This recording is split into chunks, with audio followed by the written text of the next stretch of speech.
Good evening and welcome to the Eclectic Radical. I'm Chris Richards, as always, your host, the Eclectic Radical. And my guest tonight is our returning friend, Connor Exum of Leon Trotsky's revolutionary, I hate it when I can't talk, revolutionary newsletter and podcast. Thanks. It's great to be back again. It's great to have you back. I have been looking forward to it and been wanting the right topic. And when you asked if you could do a show, it was straight in line with the topic I was going to do myself if I didn't have a guest. And I thought you were pretty much perfect. Oh, well, thank you. Oh, my pleasure. And that, of course, is the fact that if anybody pays attention to anything online or to the news about what's going online, then people know Elon Musk bought Twitter. And the discussion of free speech is foremost in a great deal of media. I think that in the pursuit of defending free speech, which is important, I think it's important that people who identify themselves as socialists or social anarchists do not, what's the phrase I'm looking for? Do not end up helping to spread stochastic terrorism, not just defend it, but actually help to spread it, which it seems like is happening sometimes, or at least people who claim to be on the left. Well, I'd have to agree with that completely, that we have a huge problem right now with what is free speech, especially on Twitter. I mean, ever since Elon took over, it's become... I'm not a huge fan of the liberals cosplaying as anti-fascists who got banned, but it seems like if you're going to be banning people for political speech, that defeats the purpose of free speech. Oh. Well, I guess that depends on how far of a bubble you want to put around protected speech. I mean, even hate speech is political speech. I mean, and should it be? Well, but if you're a free speech absolutist, mm-hmm. and let's pretend we can pretend that there's validity to that position at some point if you want, but. Okay. Even if you're a free speech absolutist, that doesn't change the fact that what I would call the soft left, liberals who identify as left and are active in institutional anti-fascism, are being banned for no or ridiculous reasons, apparently because Andy Ngo says these guys are terrorists. These guys are left-wing extremists who promote violence. Now, if anything, my problem with Chad Loder is that he's a millionaire tech dude cosplaying as a leftist and not a real leftist. But as far as standing up against fascism in the tech industry and police fascism and obvious white supremacy, he's pretty solid on all that. You got to give him credit. Okay, I'm really not familiar with Chad Loder per se. He's a Southern California guy, so you might not be. He's a internet security millionaire turned doxer of fascists on the internet. That's his big thing. Okay, I mean, that's important. I mean, we should dox fascists, especially the ones who are on the left pretending to be with the program of inclusivity and not exclusivity. Yes, I mean, I think I sent you that segment from Angela Nagel. Angela Nagel, yes. Give me a moment. In fact, that's worth pulling up because this is a good example of what I mean when I say people on the left are imitating the rhetoric.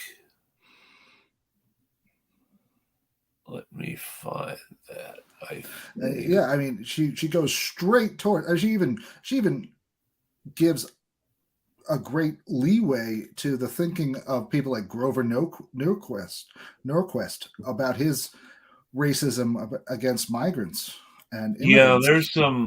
there's a lot of complicated stuff that goes into the immigration issue, especially when it comes to agriculture in California. And as a result, immigration issues get really complicated when they get mixed up with California agriculture. Personally, I don't think they're as complicated as some people would like to make them be. I mean, if we had a better program for turning illegals into legal citizens, we'd be fine. Well, so here's the thing that has to be remembered. Traditionally, that was just what we call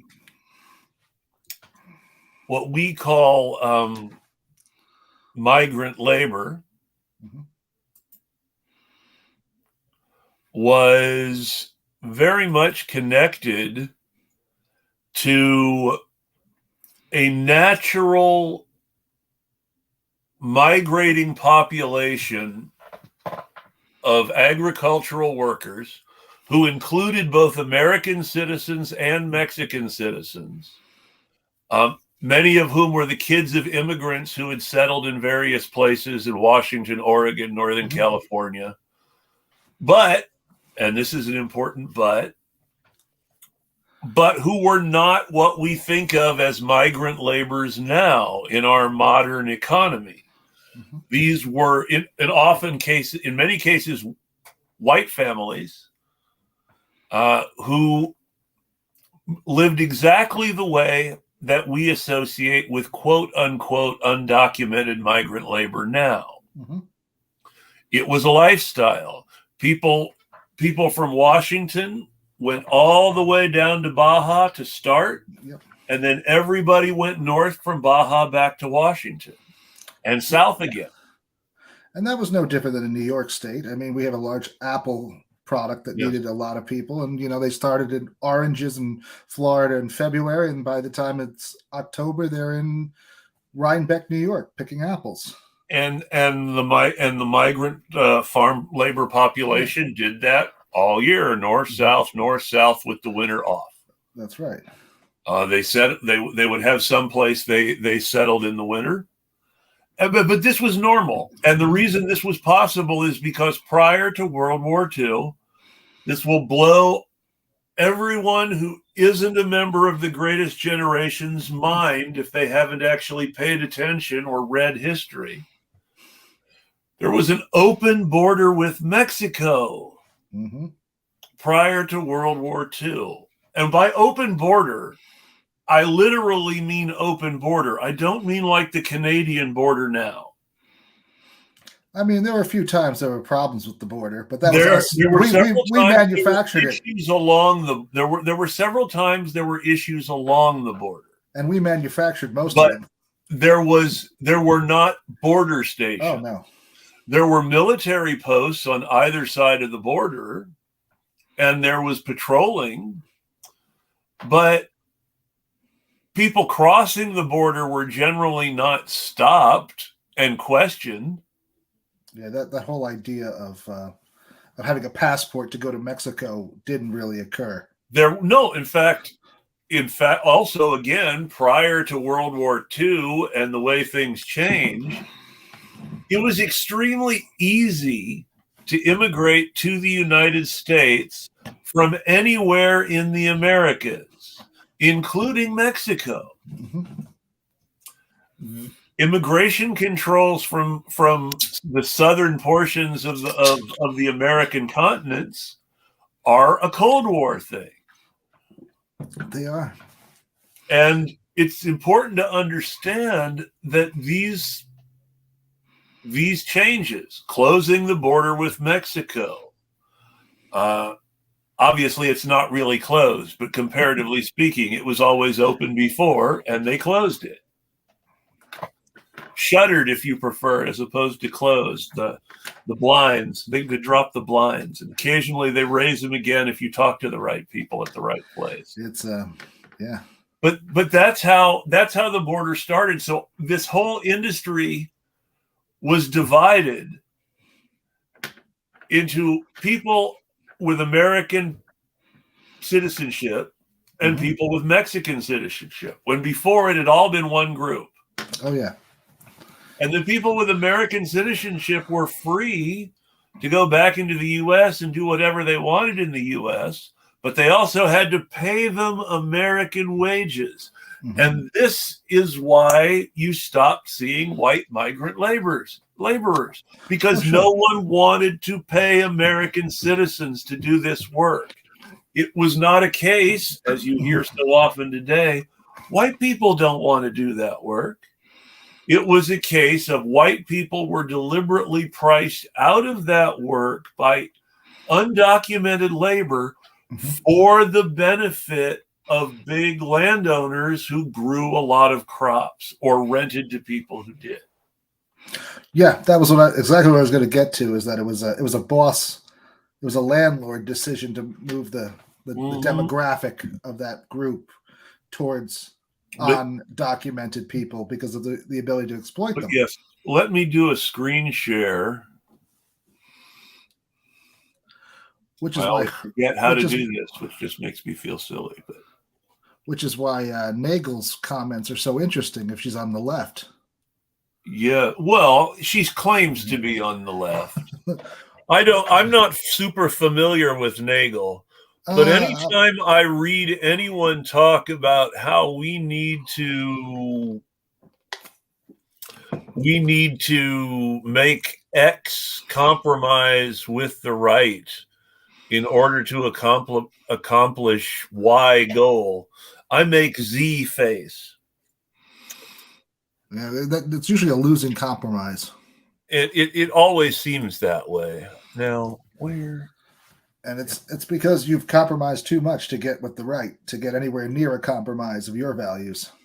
Exactly. Here we go. This is what we want. So, let me make sure. Good. Share.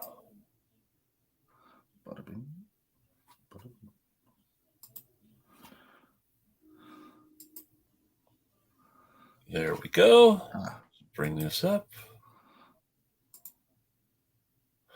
Perfect. And now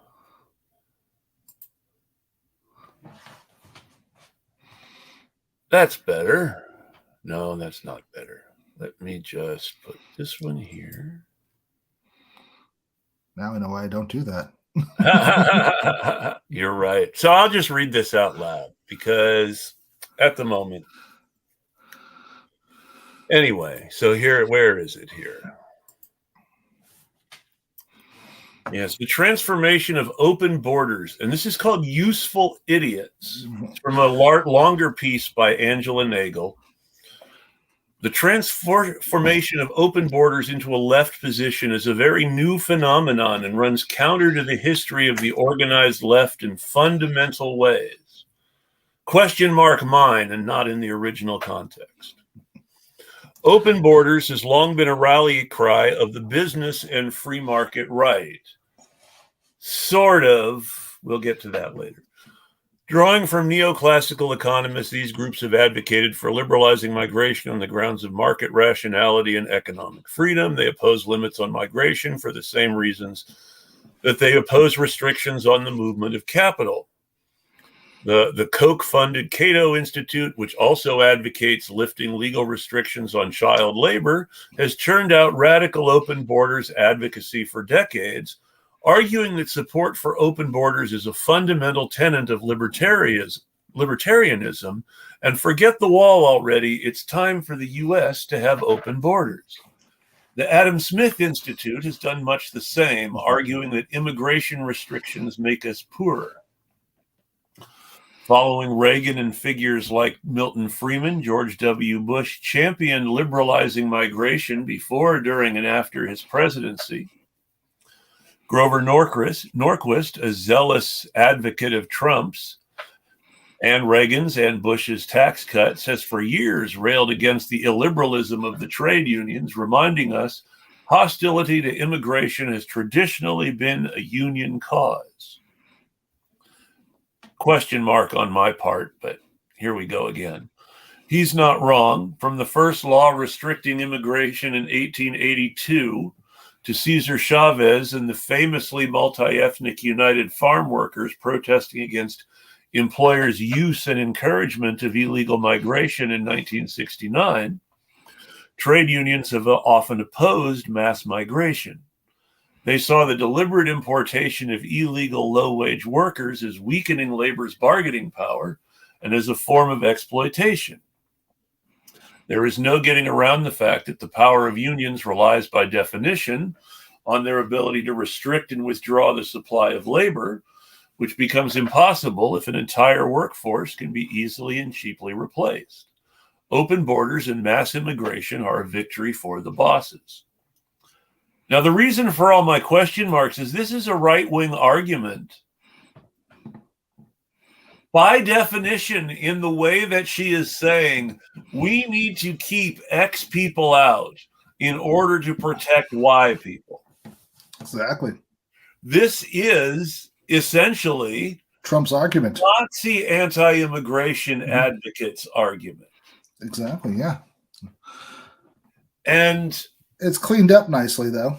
It's cleaned up nicely, and there's a lot of argument from authority as well as ad hominem.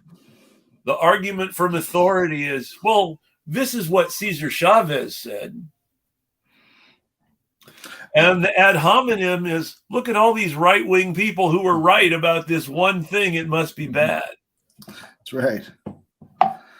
Well, also, let's point out that open borders, the free movement of labor, and the kind of immigration that the bosses actually want are very different things. It's true. When the Koch brothers talk about liberalizing immigration, they're talking about a work visa program like Bush was talking about. The A1 visa. President.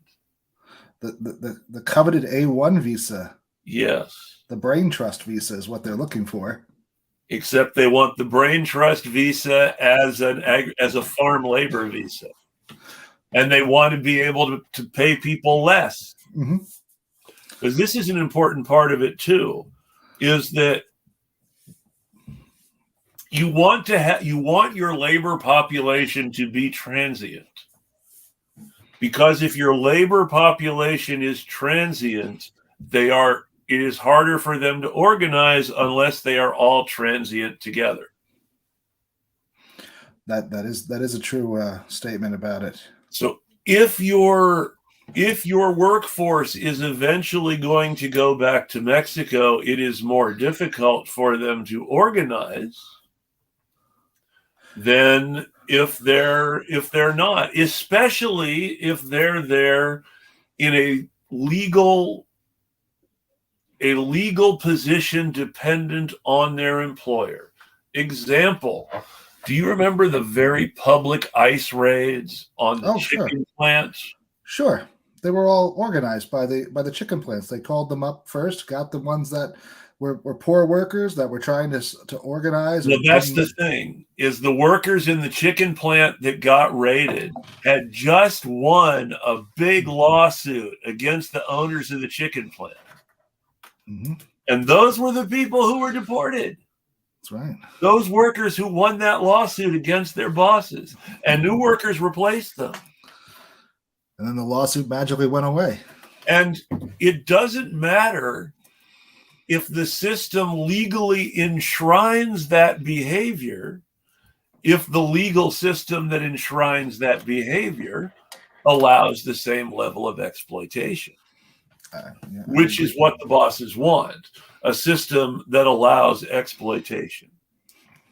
It's also great PR, let's be honest. Of course. We're not racist. We want everyone here. Unfortunately, we want everyone here so we can exploit them.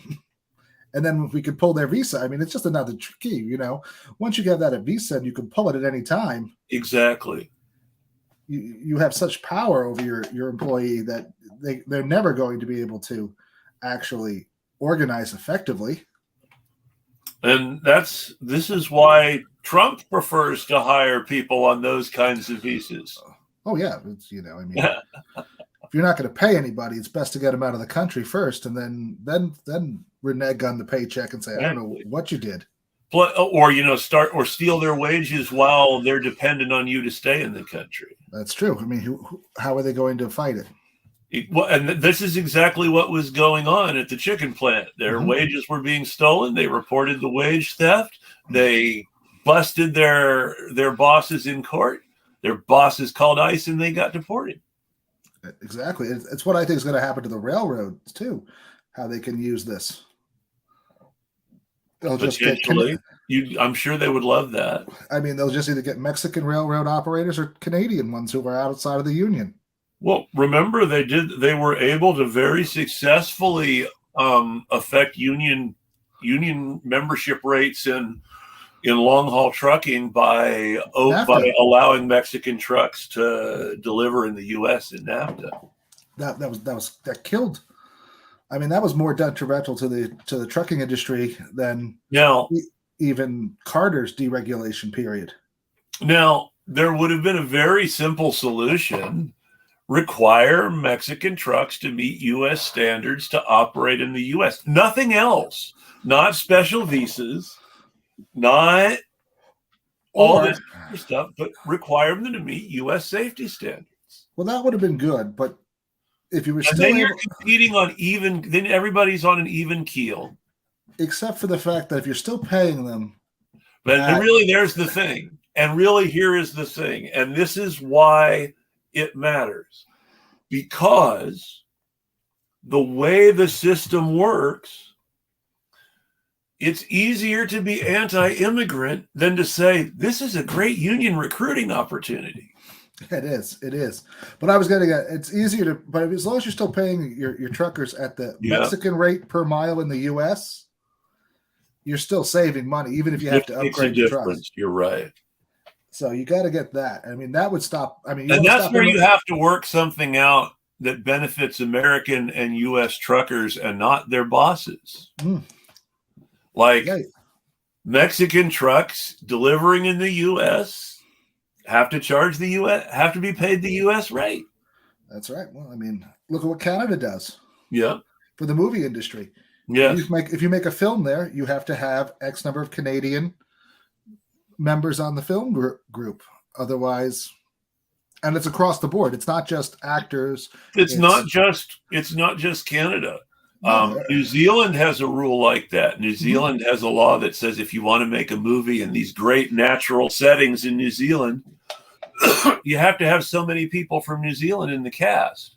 And thank goodness, even though I didn't care for I didn't actually care for his Denethor so much in Lord of the Rings, we got John Noble's great performance in Fringe because Hollywood knew who he was because of the Lord of the Rings. And now he's in Star Trek. Yes. He does a voice. But getting back to the hatred, I mean, but you can see how easily this is morphed and used against immigrants. I mean, it was full of the dog whistles. Watch out. They're going to take your job. Watch out. They're crossing the border. We got to close it up. When what we really have to do is just equalize the pay on either side of the border. And guess what? No one moves. And really, that's the sort of thing international socialism was talking about back in the day. That's the sort of thing that the international workers of the world still try to talk about, is actual solidarity in your union across national boundaries, so that truckers in the U.S. and truckers in Mexico want to see truckers in both countries do well because they're all truckers. That's right. And it doesn't really matter if you drop your load off at the top, if you make the same amount of money going 900 miles as opposed to 1,000 miles, as long as you get the same amount of money, you don't care if the other guy does the last, 500 miles of the ride. Exactly. In fact, you're probably happy because you get home sooner. And the whole thing is that if you have international agreements on rates and wages, instead of international agreements on how much money we give another country's military, it seems like we could get more done. But now we're way off topic. Well, no, I think we're really on topic because that cuts into the whole, international economic issue that drives, like anti-Semitism. Yes. And Nick Fuentes showing up. So this is important because this all ties together. Anti-Semitism can be very subtle sometimes. And we don't think about how it ties into our other prejudices. However, when people talk about not liking civil rights activists in the 1960s, they said things like, them Jewish folks are coming down for, they didn't use such polite language, I'm sorry. From Brooklyn. These Jewish folks are coming down from Brooklyn, and they're teaching communism to our black folks, and they didn't use that word either. No, they didn't. And this was what it was: is these Jewish people from Brooklyn are teaching communism to these black people here in the South, and we don't like it, so we're going to have to kill the Jewish people and the black people. True, or convert them somehow. I mean, they were more successful, like the 1890s, converting the populist movement that tried to rise up with the black population in the South. And yes, why can't I think of the guy's name? It was in that Thomas Frank book, The People Know. Why can't I think of his name? He was all over the South. He spent like 3 years there for the populists, trying to, and then he turned into the worst anti-Semite, anti-black person of all time. That's not Huey Long. No, Huey Long wasn't it. Huey Long was later. And Huey Long was maybe anti-Semite, but he wasn't anti-black exactly. Well, it's hard to tell because most of the things you hear about Huey Long are told by people who were really glad to see him get shot. You mean FDR's group? And Earl was admittedly a corrupt old bastard. Oh, he was definitely corrupt. There's no doubt about it. But there was no one in Louisiana politics that wasn't corrupt or racist. There was no one in national politics who wasn't corrupt or racist. I know, that's the problem. And it's that way today. In the first time that FDR was involved in politics, he was the running mate of a man named William Gibbs McAdoo, who was the Democratic presidential nominee in 21. I think he went against Coolidge. Yes, he lost to Coolidge. Because Harding beat Wilson. That's right. No, because Wilson did run for re-election, didn't he? Or was that McAdoo? I think McAdoo ran twice, and he lost twice. McAdoo beat Harding. McAdoo lost to Harding, I think. Harding. Well, that was no. But that's still 21. That would still be 20. That would still be 1920. That was no win. McAdoo was Woodrow Wilson's son-in-law. The great irony is that McAdoo was famous in California, where he was a senator. Mm-hmm. McAdoo was famous for campaigning for civil rights as much as anyone did, and was considered very much anti-Klan. But when he became the nominee for the Democratic Party, one of the things he had to agree to accept the nomination was not adopt the anti-Klan resolution at the convention. Oh, yeah. Well, and he ended up repudiating it, despite the anti-Klan resolution at the convention having been his resolution. Yeah, but the Klan was powerful in 1920. Yes, it was, especially in Indiana. Well, that's where it died finally. That senator or House of Representatives guy, I can't think of his name. He raped that girl. He raped that young girl, that white young girl, for 3 days straight, and she died. And that's what finally destroyed the Klan, when they finally saw that it was probably just a bunch of racist, hateful misogynists at its core. Another thing that really hurt them is there were several real corruption scandals related to the 20s Klan in Indiana that, when they became known to the general rank and file of the Klan, made them wonder if their leaders even believed any of this crap. Because the biggest one, the man who started the Klan up in Indiana in the 1920s, which ultimately led to its national revival, owned a franchise of dry cleaners in Indiana. It was one of the first franchises of dry process cleaner franchises in the state of Indiana. And he owned a bunch of these.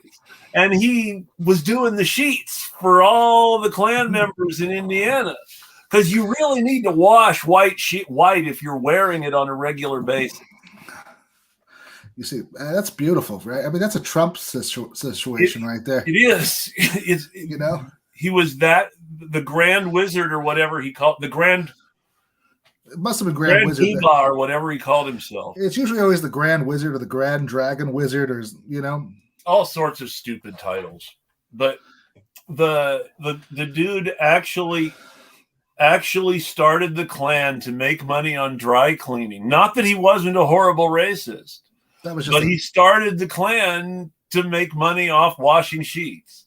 No wonder why he really emphasized the burning of the cross with all the smoke and tar coming off of pine trees. Now, fun fact: Hugo Black, who was a politician in the Democratic Party in Indiana, in order to get his license to practice law in the state of Indiana, actually had to join the Klan. Oh, yeah. Which means that one of the judges who most consistently voted with the liberals against racist policy in the Supreme Court was a Klan member. Well, mind you, he wasn't a Klan member anymore at that point. He had repudiated the organization as soon as it was not politically necessary not to. For a while, that is his opportunism of liberals. This was a man willing to join the Klan to advance his career, even though he was clearly anti-racist when it came down to his personal principles. His career came first. Yeah, well, but are you anti-racist, really? I mean, that's a good question too. He was willing to be when he had the chance to do good. That's right. It's also interesting. He had more power to do good when he chose to do good than he did to do harm when he chose to do this harmful thing in order to advance his career. So in that sense, in his personal moral calculus, I guess he's probably thinking to himself, this worked out for me. And this is sort of the danger of liberalism. Oh, it's a huge danger of that kind of, what we would call utilitarianism. Yes. When we get to there, I mean, and you could have various versions of it, but that's if you're just doing with the pure utilitarian version right there, you get to the problem of the utility monster where he does good things only for himself. Yes, which is also the problem. And it's hard to say. Was he doing good things for himself later on? I don't know. I don't know that he personally had a whole lot to benefit except people saying nice things about him. And, I also imagine that at the time he made the decision, there were possibly a lot of people saying not nice things about him because of the way he lived. So I don't know if you can even go that way. You have to think at some point. And I mean, I hate to give them credit. It's against my nature to give them credit. I prefer to give Barry Goldwater credit sometimes than some liberals. It goes against my nature so much. But you have to kind of give people like LBJ and Hugo Black the credit for knowing that they actually kind of stood more to lose by doing the right thing than they stood to gain by doing the right thing. And they still made that is true. A remarkably decent decision under the circumstance. So are we talking when we mention LBJ, we're probably going with the 1964 Civil Rights Act. Yes. That alienated the South. Yes. And gave us... which he knew was going to alienate the South. Yes. I don't know if he knew it was going to alienate them to that he extent. Said himself that the Democratic Party was not going to win an election in the South for 20 years. Well, yeah, but I think he hoped that it would make up for it in the North. I think he did, but I think... And this is always the funniest thing. I think, and I believe this is where it comes to sometimes, I think this is where, you know, the difference between a Southerner and a liar? A Southerner believes what he's saying. Okay. That doesn't mean that it's any more true. I haven't heard that one before. This is my experience having lived in the South. I lived in, well, I don't know. What do you want to call Kentucky? Well, so that's the Appalachian Quasi- part of Kentucky, the bluegrass part of Kentucky. I was in Louisville. So the way that is explained to me is Louisville is Ohio. Oh, I thought it was Indiana. No. The way that it was explained to me is the rest of Kentucky is Kentucky, and Louisville, which is how Kentucky people say it. That's Louisville is in Ohio, and by Kentucky people, I mean Kentucky people who aren't from Louisville. So you talk about the people out like in West Kentucky, like Paducah. My friend in Kentucky was in Corbin, of all places, which was Colonel Sanders' hometown during the time he lived in Kentucky. He was from Ohio, ironically. But, you know, I mean, he got that Kentucky colonelship, so that was it. But that's great. One of these times, though, we need to do a show just where I can go down the list of who is a Kentucky colonel, because it's funny. I like the one in the 1870s who shot somebody, got away with it because he was a Kentucky colonel. That's good. Well, that was the Kentucky militia. That was the militia thing. Well, he shot somebody who was cheating on him, who was cheating with his wife. Well, yes, but because he was a militia officer, he had to be tried by the militia. And the other militia officers who would have tried it were his friends and didn't want to try it. Of course not. I mean, and of course, there's always that great story about, what is his name? Brandis, the good Judge Brandis, who was blind as a bat and couldn't hit a target, was out running around with a gun during the 1870s to stop Irish workers from rioting. And talking about hate speech there. There's classic. Brandeis is another imperfect liberal. But what I was going to get to is that, I mean, what that whole LBJ thing leads us into the great Lee Atwater and the Southern strategy. Oh, yes, it does. And which is exactly the sort of thing LBJ was talking about when he made that 20 years statement. Mm-hmm. However, when he was thinking about Southerners believe a lot of their own propaganda about Yankees. Well, those Yankees, they just love them black folk. Which, you know, if you actually read Martin Luther King Jr.'s experience when he came to Detroit to talk about housing discrimination, you find out, no, there's just as much racism in the North. The North hit it better, though. The North hit it better in all sorts of ways. I mean, but that didn't change the fact that as Detroit became blacker, white people moved out of it.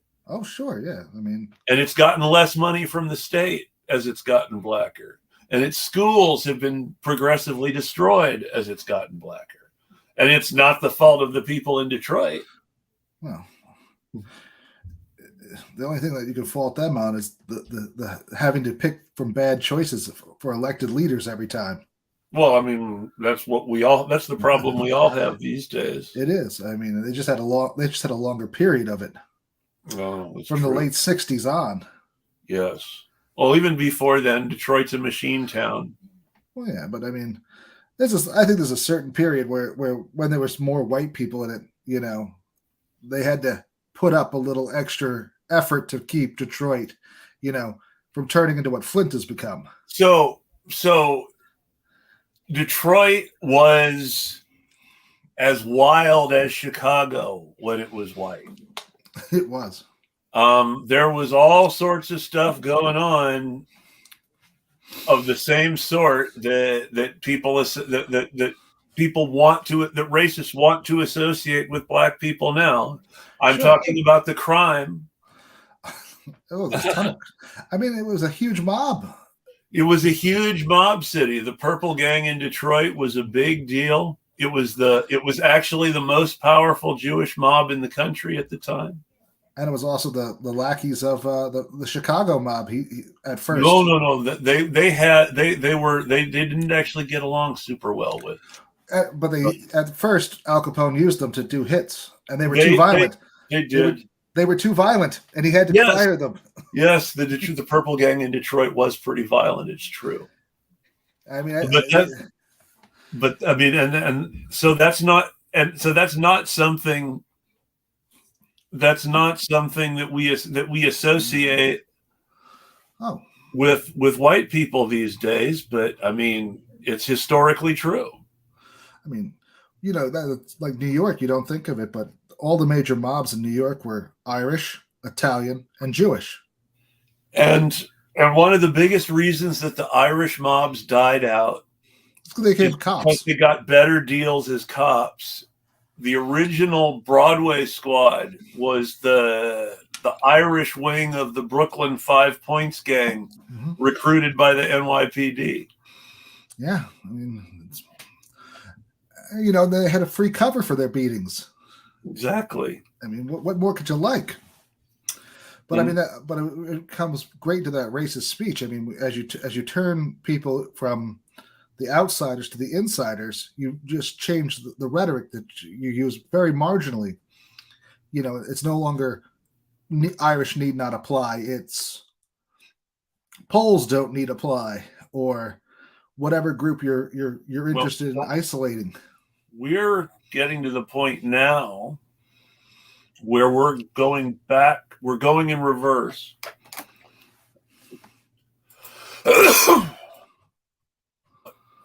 And we're talking about who to exclude again. Definitely. And now it's different targets. There's a whole lot of queer bashing going on. Right. I mean, there's a whole lot of anti-black stuff going on. There's a whole lot of anti-immigrant stuff going on. I think immigrants and blacks are always on the list. Well, you have to have a permanent underclass, and immigrants and blacks are the permanent underclass, especially undocumented immigrants. You need undocumented immigrants to be part of that underclass because... Well, they're your leverage against the blue-collar worker. Exactly.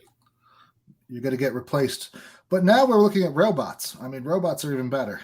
Well, and there are always going to be some limits to automation. Sure. The trouble is that they're going to push those limits as far as they can. Obviously, we know there are people who completely want to replace workers. Would that be Elon Musk and his fabulously fake robot? Well, the person who was most openly famous for it was the dude Trump wanted to make Secretary of Labor, Andy Puzder, the former CEO of Carl's Jr. Well, he has. Puzder's dream was to get rid of all the employees in all the Carl's Jr. restaurants and have them be completely automated. He has one completely automated setup right now. I think it's in San Diego. I don't know how it's going. It's not related to him anymore. He's ex-CEO, but... Well, I'm just saying that his dream lives on. I mean... I know. And it's amazing. It's this Flippy the hamburger thing. It's like $3,000 a month. You don't even buy it. You rent it. Which, I mean, and if you think about it, it doesn't pay to actually have that over a worker, other than the fact that you can now not be racist when you discriminate against other workers. It's like, I'm not racist. I just like robots. Well, they've mastered that already because humans need not apply. You hurt poor people. You hurt poor people, and you can say you're not racist. Look at these poor white people who are suffering too. That's right. And that brings us right into like the conversation of Jimmy Dore. And this is where the Nazis come in general, whether they're claiming to be on the left or whether they're on the right, and people start saying things like, well, how important are the black people really? And it's like, dude, that's Nazi talk. If you had, that's close to the famous, we can do without them, let's eliminate them. But they could say we didn't quite get there. We just said how important are they? So there are, you've read you've read Who Goes Nazi by Dorothy Thompson, right? Yeah, I have. So there are a few different people who potentially go Nazi for various reasons, and the one, are the nice people, the people who don't want to make trouble or make waves, and who go along with it because it's just the easiest thing to do then and there. And usually if they end up going against the Nazis, it's because they either lost something from it already or they have something to gain from opposing the Nazis. Okay, yeah, I remember that part. I mean, I always put that in the same category as Hannah Arendt's Banality of Evil. They're the ones who have the choice between the Masons or the Nazis, and the guy says, well, the Masons are on their way out. That's not going to get you a job. Join the Nazi party.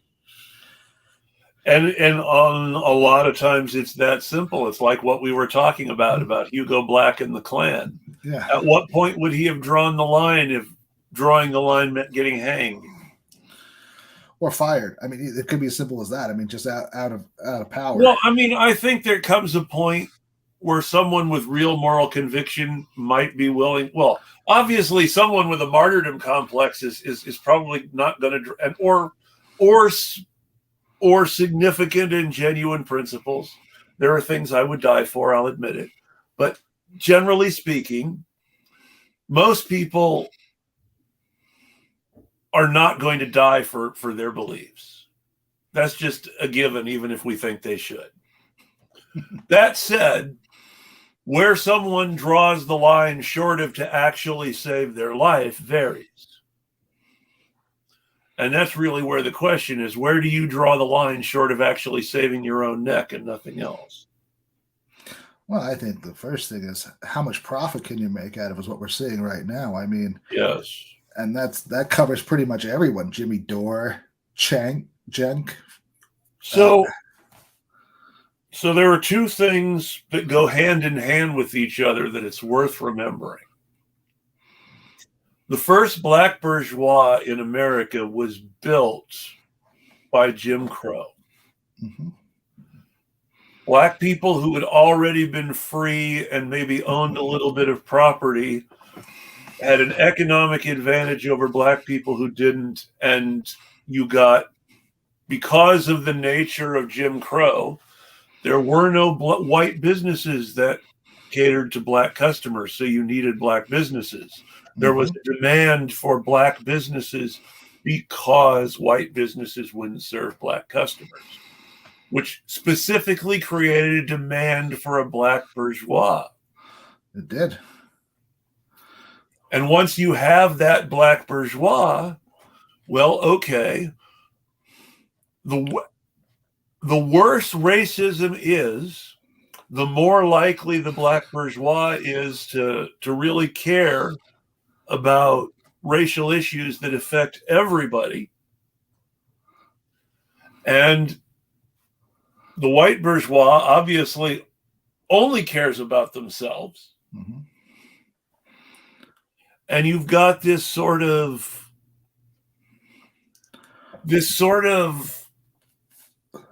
love-hate relationship between a white bourgeois and a black bourgeois that are dependent on each other to exist in the way they do. Sure. But you only exist for the worst possible reasons, that being racism.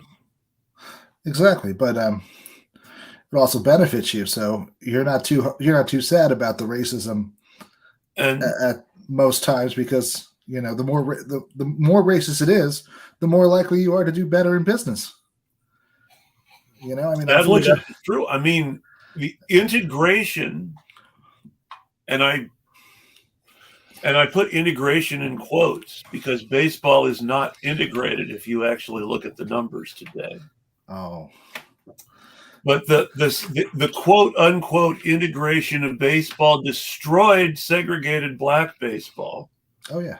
Without much significant gain for black baseball players as a whole, and at the expense of the black bourgeois as a whole. Well, at the expense of the whole black community. I Yeah. mean, down south, at the direct expense of Oh, the sure. black guy who owns the baseball team. But I mean, but even that, I mean, the stadiums Oh, were definitely, removed. I mean, and it was definitely. hard to go to a baseball game in the South, even though the league was integrated. If you were black, you were stuck in the side seats, nowhere behind. Plus, there were places in the South where the black leagues had white fans Right. because the black leagues were the only games that those people could easily get to. That's Like right. there was not an equivalent Major League Baseball team to the Mobile Tigers of the black leagues in white baseball. And If the you team, wanted to see a Major League Baseball game in Mobile, you yeah, had to go to the Negro National League Stadium. that's right. But that dried up after the integration period. And Mobile was not a safe place for a black fan to go to a minor league game. No, because those were white. Exactly. Even if there were black players on the team, the fans were white and violently racist. You should read some of the black players' journals of playing in places like South Carolina and Georgia and rural Tennessee. Oh, and that was a huge thing. My father graduated from the University of Mississippi in 1964, and he tells a story where one of the kids father was a sheriff in one of the local towns. I can't remember which one. And the guy's like, "Want to come up with us? We're going to go hang a black guy." Literally what he told them. And now this is just after Mississippi burning. Well, this is the era. This is the era when Mississippi cops were shooting black Army veterans in their uniforms on the streets in broad daylight with no accountability. One of the cops who committed the murders that Mississippi burning is about had several years before committed a murder on the streets of Philadelphia, Mississippi, shot a black veteran because he was sitting in the car with a white woman. That's right. I mean, and that's what people don't understand. That's why people don't look at a guy like Nick Fuentes who starts talking about, Jews being the problem. This is what happens. You get open violence right on the streets. Yeah. And then you get guys like Jimmy Dore who whitewash it by saying stuff like, well, he doesn't really mean it. Did Jimmy Dore say Nick Fuentes doesn't mean it? Not yet, but he didn't say that about him. But I know he said that about Mike. I know he said that about other people in the past. He said that about Kyle Rittenhouse, basically. That he went from, and that was one of the most amazing changes I've ever seen in my life. Well, he went from the guy's a murderer to the guy's misunderstood, and now he's acquitted in like a 3-month span. And the thing was, I know that some of the people who were involved on the Twitter side of that, I hate to assign too much influence, but these are people who have influence in Bernie circles.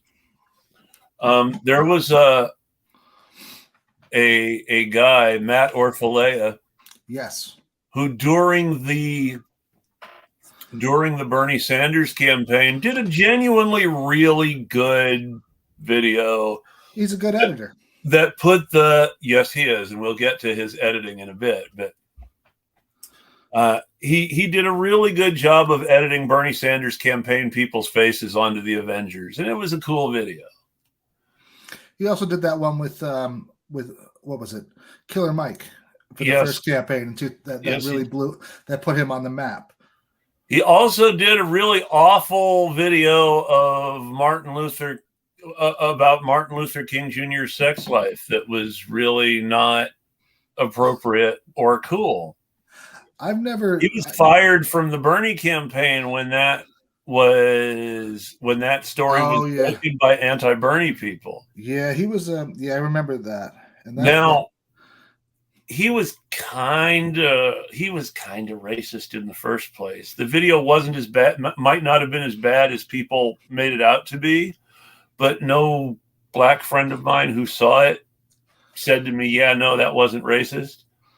Well, I don't remember the video, to be honest with you. I know I've seen it, but I'm pretty. I think that But yes, anyway, it was he was fired by the Bernie Sanders campaign over that.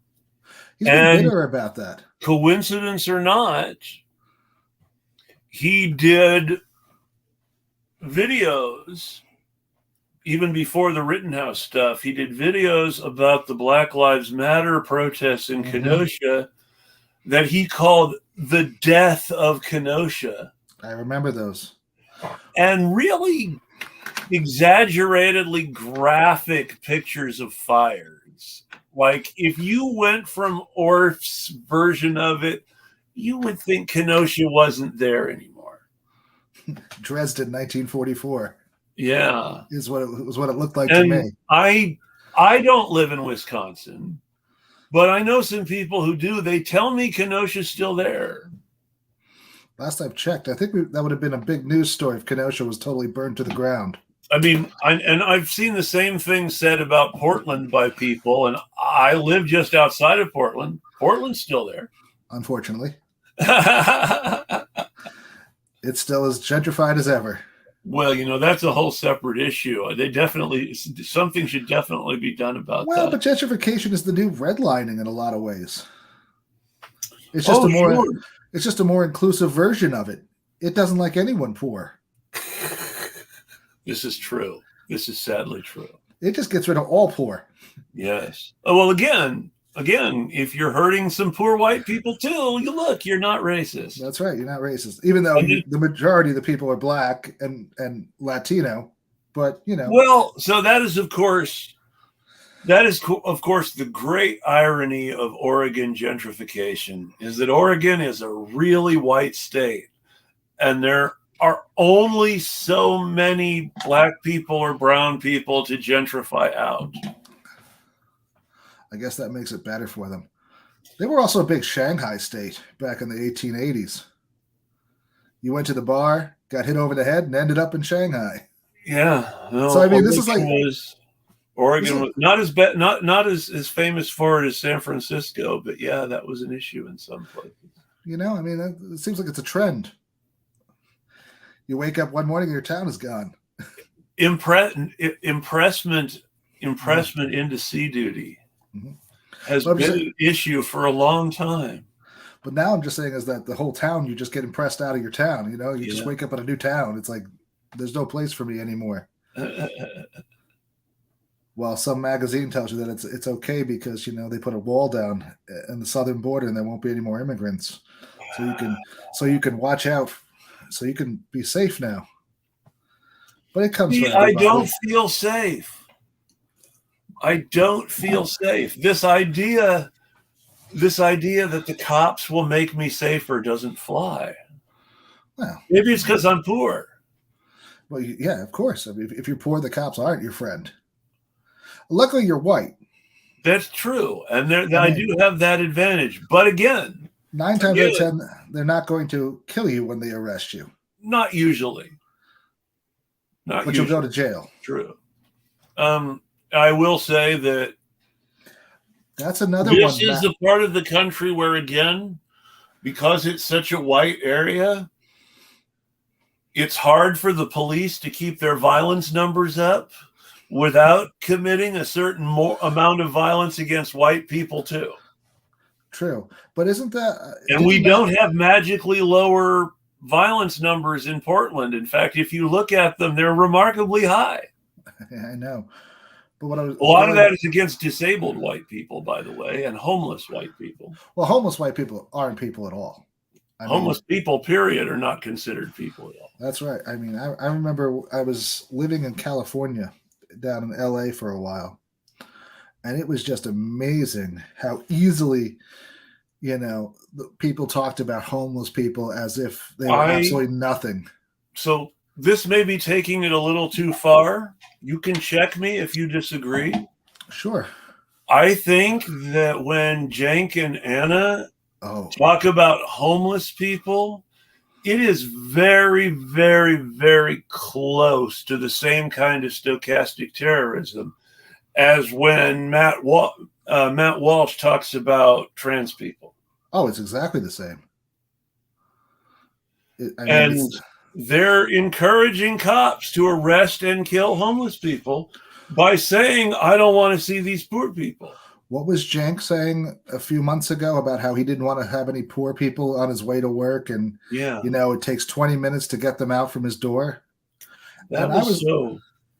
I was there doing a film program, and from where I was living at USC, you just walked so USC's like right on the edge of Compton. I didn't know that when I got there. Oh, yeah.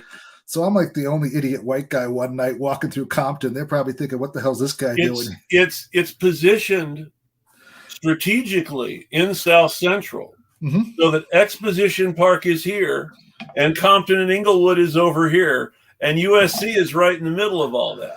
And this is like the whitest rich kids, the Yale of the West Coast.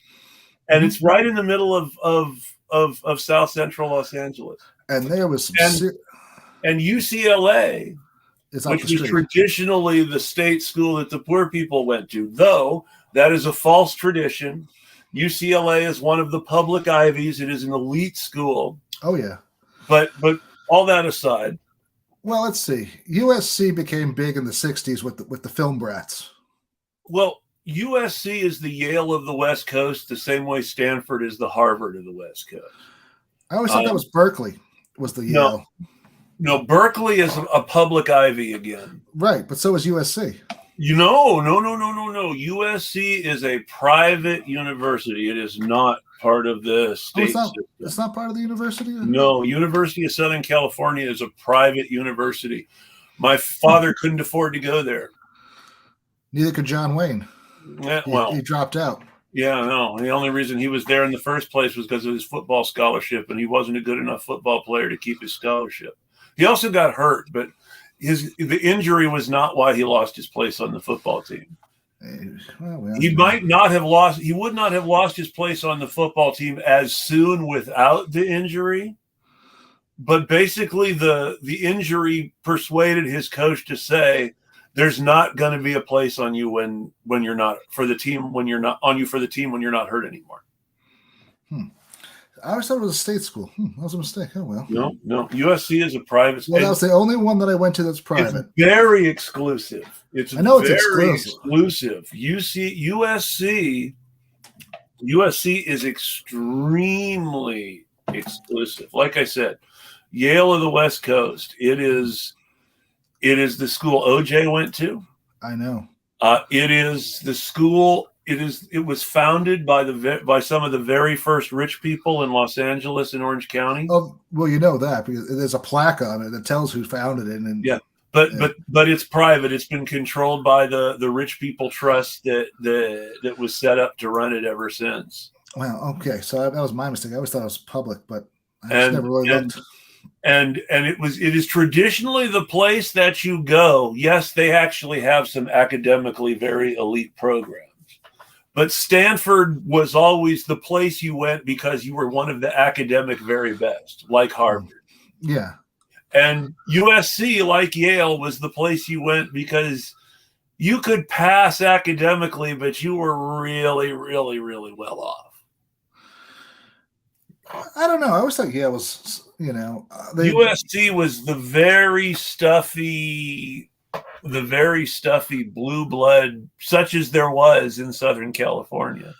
I don't know. I that's not my experience there, but my experience there was that the racism was off the charts. Well, and that's related to the fact that it is the wealthy upper class of Southern California that are the most racist. The program I was doing there, it was just ridiculous the way they talked about, why can't they just clean up Compton and Inglewood, and and the poor people on the street. It was just terrible. I mean, you'd go outside. There's like a Maybach dealer, if it's still there, that was up by the Staples Center, and in between the alley there was like 15 people sleeping. Yeah, and Skid Row is nationally famous. Well, I know, but I'm just saying everyone was walking around. Everyone's, they walked around, and no one cared. It's like, there's like a whole Hoover Town inside an alleyway where there's, and The only thing that gets them out is that the guy from the Maybach dealer threatens to call the cops every morning on And them. it's all a matter, and it makes me so mad, but there's always been a relatively high homeless population in Southern California. Well, yeah, it's good climate. If you're going to be outdoors, it's pretty decent. It's dry most of the year, and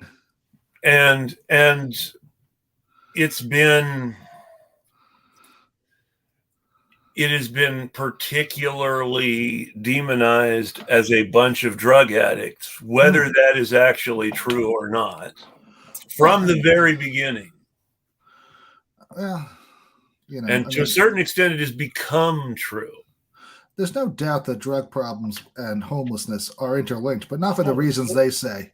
Yeah. It's not that you become a drug addict or become homeless. No, you have a drug problem already because you're probably self-medicating something, and you run out of money and you can't pay your bills, and then and you self-medicate however you can with whatever you can get.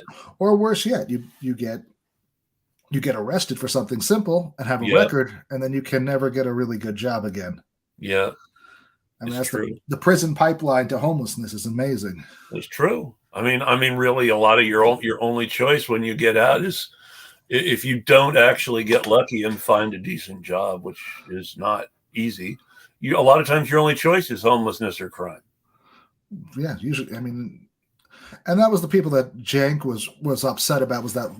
Adam was upset about the homeless guy who had been in 41 times supposedly arrested. Adam something or other, and they find out that the guy has schizophrenia and everything else. Oh yeah, I know Jank was talking about that guy too. And they were just like, it's like, yeah, he was arrested so many times because the mental health system doesn't take care of him. Right. But that was the point that's what the point of this is. They marginalized that aspect to such a degree that they created that. So everyone who watched their show was like, oh no, we're in a crime bubble. Yes. We have this problem. What are we going to do? Well, I know, we're going to lock them up. And what has Gavin Newsom done? He's created a bill where he can just pick people off the street and chuck them into some poorly run mental facility. And Jank and Anna are supported that awful West Coast Trump wannabe Rick Caruso for mayor of Los Angeles. It's like, you sacrificed whatever credibility you had left, guys. Not that there was much. And that goes straight to the money issue that they've been taking. Yeah. I mean, once you get those big supporters in, they say, oh, no, it doesn't change my politics. Well, it changed your politics the moment you went to MSNBC and sold out. Well, and then they fired him. Well, yeah, but that's just because he's really a bad interviewer. Well, what's hilarious is that he was fired around the same time that Keith Olbermann, Crystal Ball. Well, Crystal Ball was let go later. Her show didn't like 2 years later. But him and Ed Schultz were fired, and Keith Olbermann were fired all around the same time, and Dylan Ratigan was fired very shortly thereafter. And those three, Schultz, Olbermann, Dylan Ratigan, and Jank were all supposedly let go because they were too liberal for MSNBC in various ways. But, which is the funniest part, Jank seems kind of more Republican than MSNBC now sometimes, and that's hard. I think his big mistake was that he questioned Obama once on the air about bombing civilians with drones. He did actually do that. There was a clip online, and I remember that. So he did do that, but then after that, he likes to play the story where he was, too liberal, and they had to. Come on, that wasn't true. Because he played ball, and then what happened was that he just didn't have the ratings. He didn't have the same likability factor that Schultz had, for one thing. Well, let's be honest, he's aggressive. And at 4:30 in the afternoon, an 80-year-old doesn't want to watch a guy screaming at the TV. 80-year-old is watching Fox at 4:00 in the afternoon, and he is watching a guy scream at the TV. He's just a right-winger. those 80-year-olds. I mean, they're the MSNBC 80-year-olds. I know they're in my family, and That's fair. And they prefer Rachel Maddow, who can't make a joke without laughing 50 times before the punchline. I have that problem too, though, so I can't be mad at her for that. The reason I'm mad at Rachel Maddow is because she went from reporting on Flint, legitimately the best reporting on Flint in the entire country, to all Trump all the time. She wanted to keep her job. Yes, that's a big part of it, obviously. But it's like she went literally in the course of that 2016 election cycle. She went from winning journalism awards from Project Censored to all Trump all the time propaganda machine for the Democratic Party.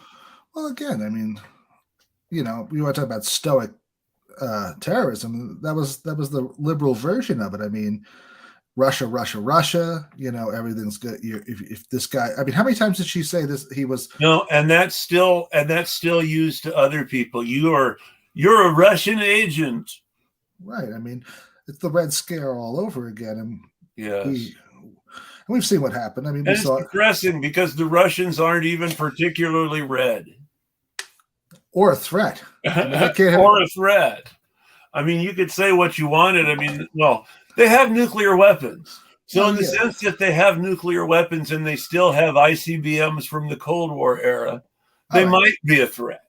But what I'm just saying is that they couldn't even take back the Ukraine in a timely fashion. So my experience, which is admittedly all historical, but from my reading of the history, some of their best there really aren't a lot of fast decisions to wars in Ukraine. It's not. There aren't very many famous quick campaigns. Well, I don't know. The Polish-Russian war was almost fought entirely in the Ukraine, and that was only a short war. That was only 2 years. I mean, the Poles claimed a victory, but the Ukraine lost. Which is why Stefan Branda was so angry at Poles. I mean, they lost the country after they decided. Well, that was that whole thing. The moment that the Ukrainian People's Republic was defeated was when they made the decision to turn to the occupying German army for support. Well, that didn't help. And Nestor Makhno didn't like that and said, "Look, they're traitors. They're with the Germans." And Makhno defeated them. Makhno defeated the Ukrainian nationalists and the Germans, and got very little thanks for it. They've had a couple interventions with the Germans, and that's why Nazism is so prevalent there now. Mm-hmm. And the fact that we dropped about 30,000 of them. But the very first Ukrainian nationalists were allied with German occupiers, who were committing war crimes against their own civilian population. But they were the bad people. Not to the extent of World War II war crimes, let's be honest. A lot of German war crimes in World War I were exaggerated. But the Eastern Front of World War I was not pretty. I don't know. I mean, there was no rendering of babies down to soap in Flanders. That was British propaganda. That was British propaganda. But they did shoot a lot of civilians in Belgium. Yes, but there were a whole lot of civilians shot in Germany at various times too. And I'm not saying there's any. That no one's nice in a not war. in World War I. That was World War II where civilians got shot in Germany. Especially the French. They were known to go through towns.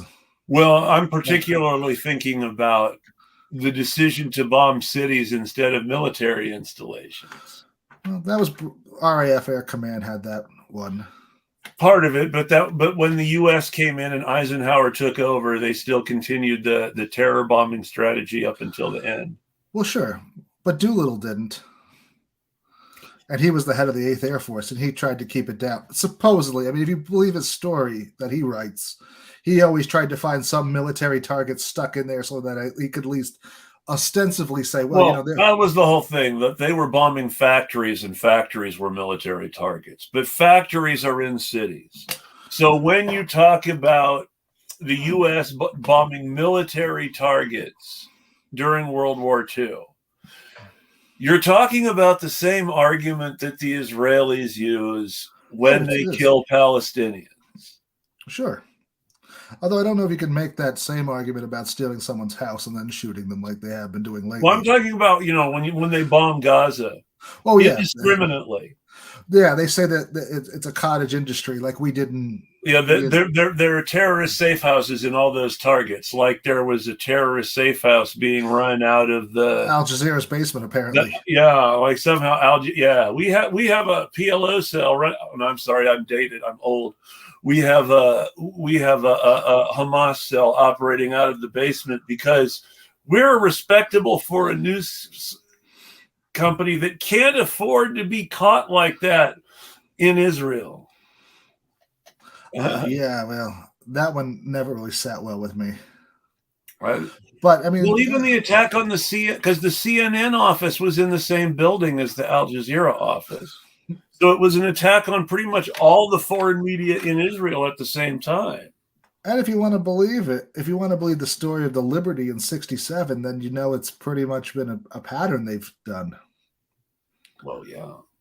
I mean, they didn't want that electronic eavesdropping and in the 6-Day War, and they didn't want us looking at what they were going to bulldoze and take over after this bombing campaign.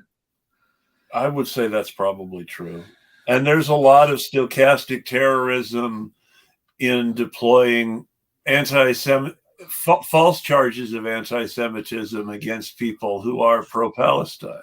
Sure, that is their new technique right now. I mean, you see it all the time. You're seeing the same thing related to people who question the official liberal narrative of Ukraine.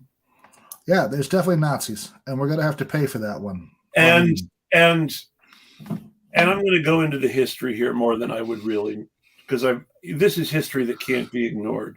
So it's not just that there are Nazis in the Ukraine. Why are there Nazis in the Ukraine? Well, their grandparents and great-grandparents were saved from Stalin by Americans and were resettled either in Manitoba, particularly around Calgary, or New York, around Queens and Flushing and such. And then they moved up to the Catskills. Yes. And the lawyer who represented the presidential candidate, the pro-U.S. presidential candidate, who won in the first coup in 2004, the Rose Revolution. That's right. That president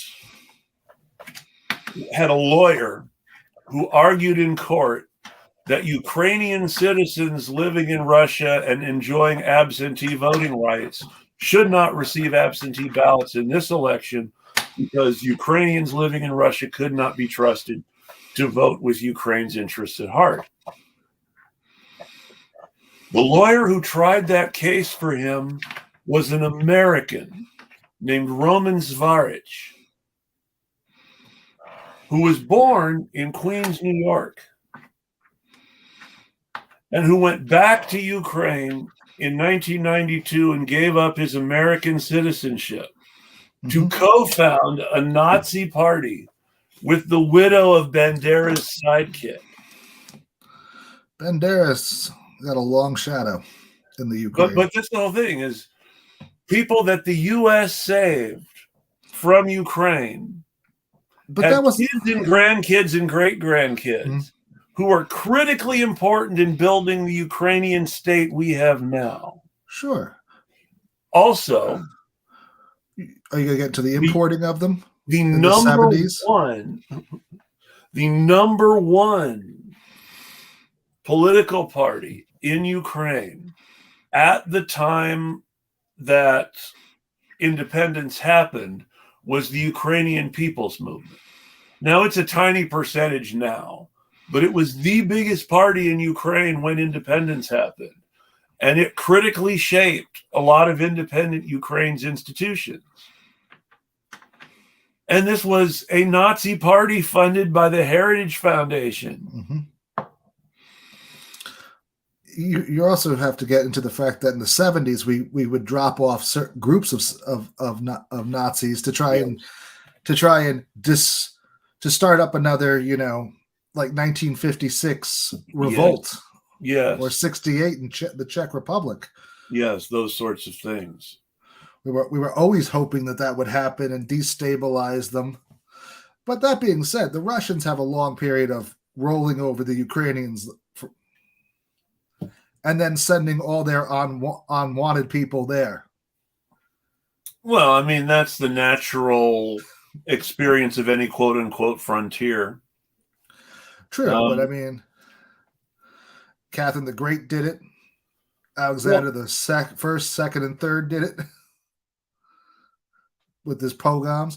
So, I mean, there's no doubt we've all contributed to a mess in the Ukraine, and right now we're the other idiots that have backed a very poor plan. And it's just the way that the U.S.'s Cold War involvement in Ukraine has shaped the modern Ukrainian state and made it in many ways a Nazi state, regardless of what political party controls it. In much the same way that someone could argue from certain perspectives that the United States is a Nazi state, no matter which party controls it. The Nazi things that the United States does are going to happen regardless of which party is in power. The things that someone might call Nazi, if one prefers. Sure. So there are certain things. We're not going to stop bombing countries in the Middle East because parties exchange offices. Bush, Obama, Trump, Biden has proven that now.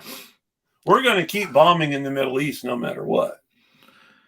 Yeah, well, yeah. I mean, we're going to shift the targets around, and I mean, that's all part of the military-industrial complex. I mean, you have to keep feeding them more and more weapons to build. Why? Why do we have to? And I mean, I know why the Nazis say we have to, but why do we actually have to? Well, I mean, unfortunately, a large part of it happens because there are other expansionistic countries all across the globe that we've annoyed in the last 50 years of our dominance. Well, and here's where it starts to get really complicated. And nobody wants to be the losing Nazi. I don't want to make naive statements about bold opposition to American imperialism, because I believe that states pursue what they perceive to be national interests and are never ideologically motivated, not in the world we live in.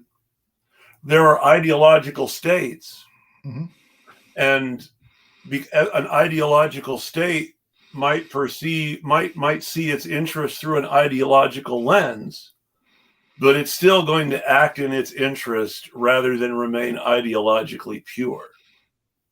Unless, of course, the ideology of your state is your own self-interest at all costs. Which, that's easy us. To be pure, and that is us. And that's really close to Nazism. Well, of right course there. It is. Because, I mean, the Nazi ideology is your chosen in-group over everyone else at all costs. And you're superior for all time and all reasons because you are a Nazi.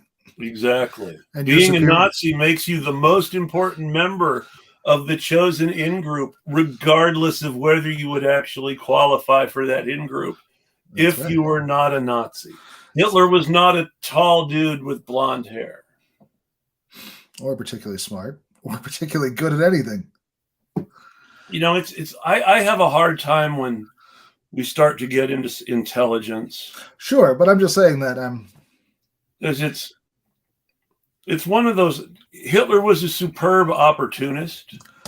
I would say that. He was a superb organizer. He organized. He did a lot of work in organizing. He was a brilliant orator. Yes, he was for his way of doing it. Now, all of this stuff was devoted to just horrifically evil reasons. There is nothing you can give him credit for because he is just plain evil. And what about Leonard Riefenstahl? But I mean, that's the whole thing. Is these just people did not qualify by their own rules for the most part. Oh no, no one ever does.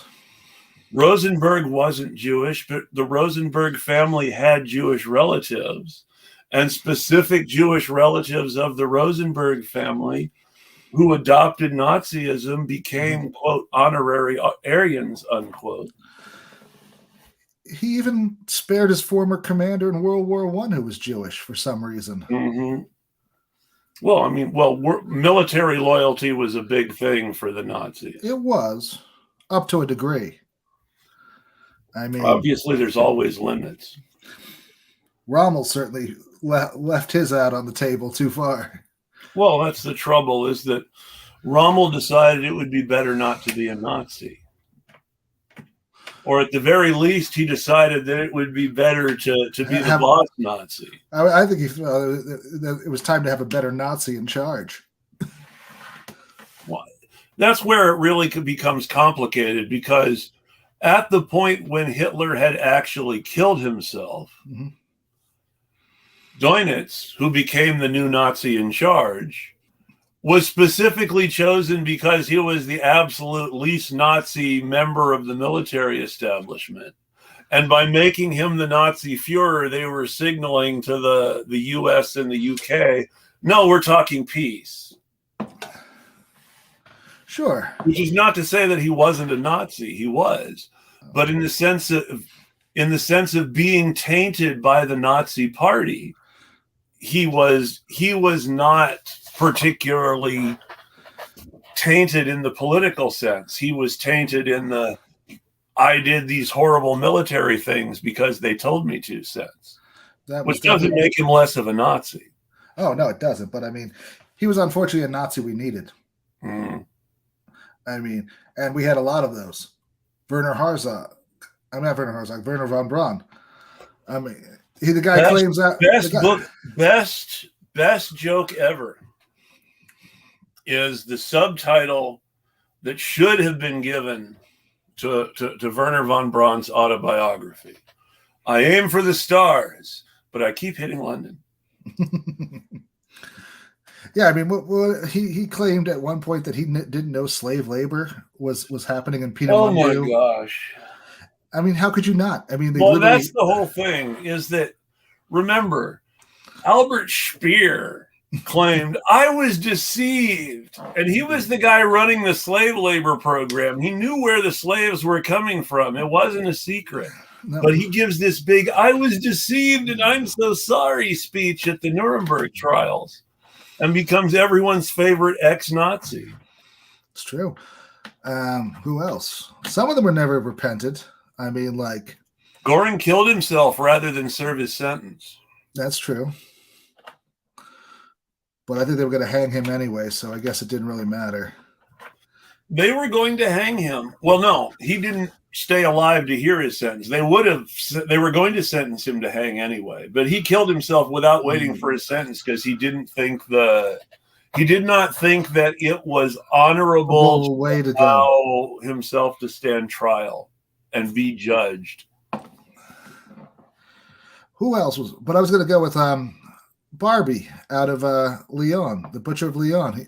We hired him and let him loose in the South America for 30 years. Yes, we did. We hired. And then there's the question of what happened to all the Nazis that were Croatians. Pilot. You're talking about the guy who rescued Mussolini. No, not Mussolini. The glider. I can't remember the colonel's name.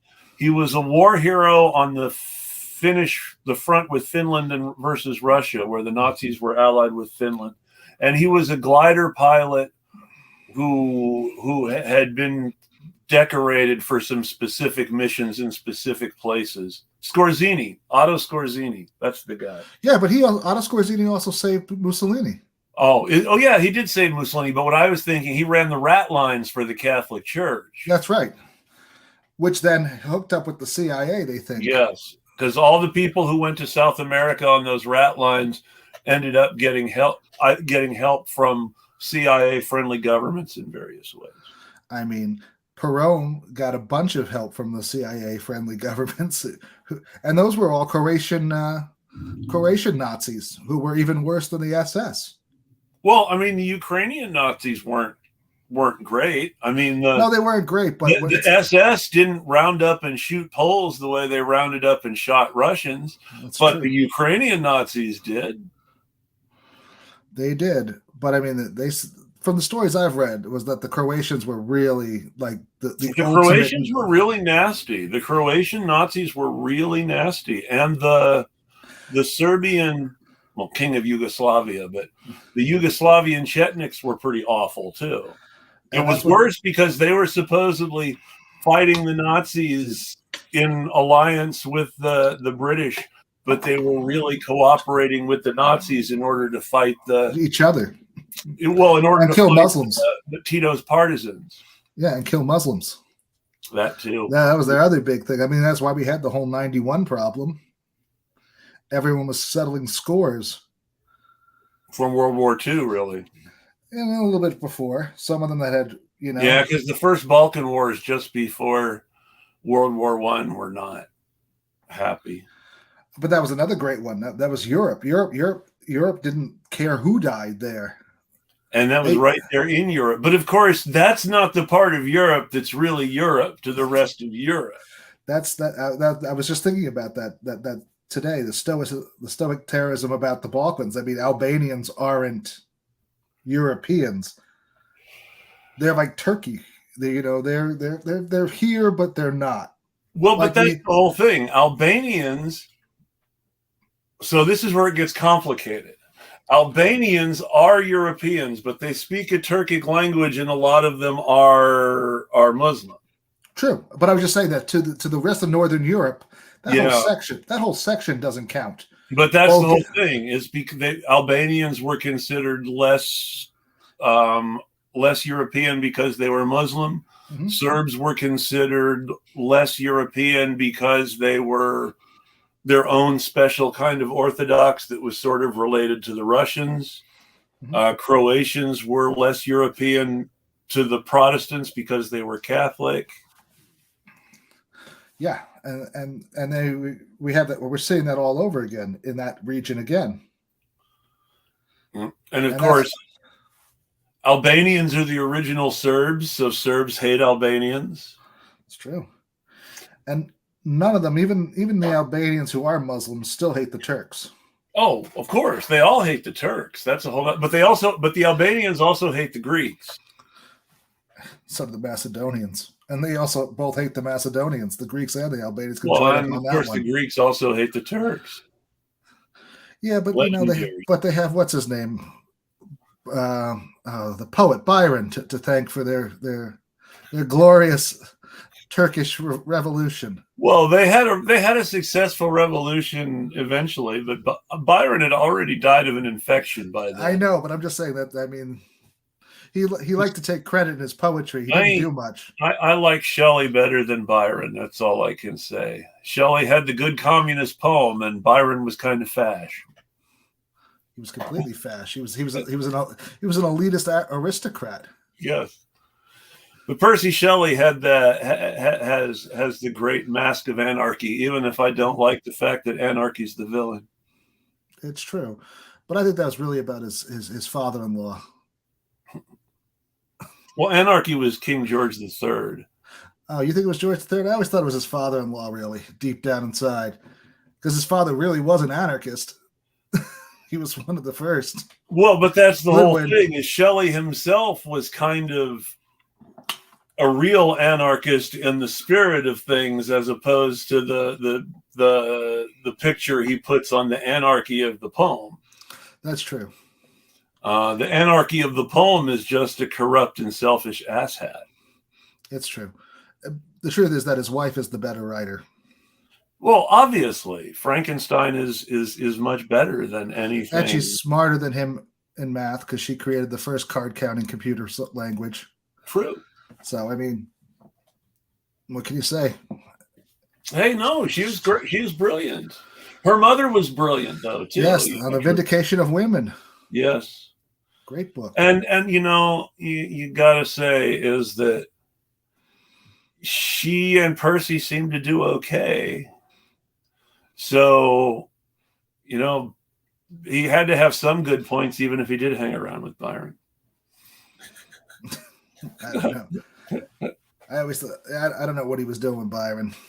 Well, they were doing a lot of opium mostly. Yeah, and chilling out in Switzerland.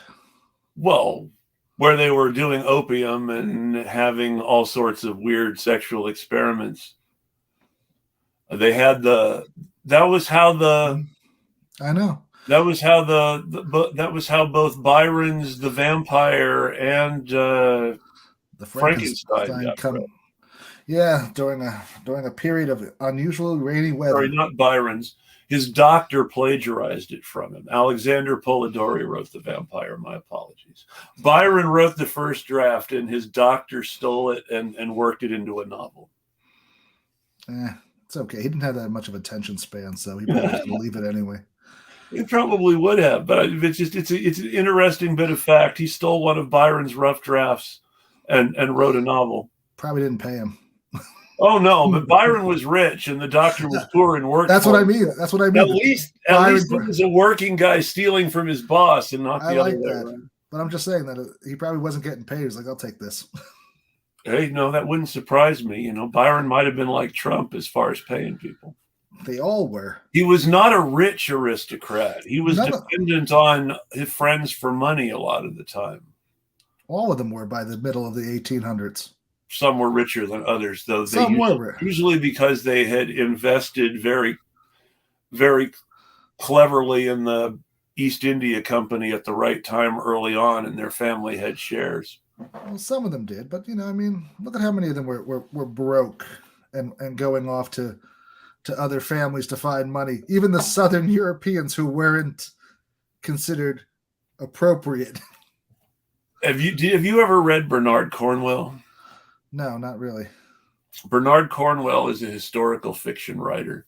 He writes a really great series about English riflemen in the Peninsular War in Spain.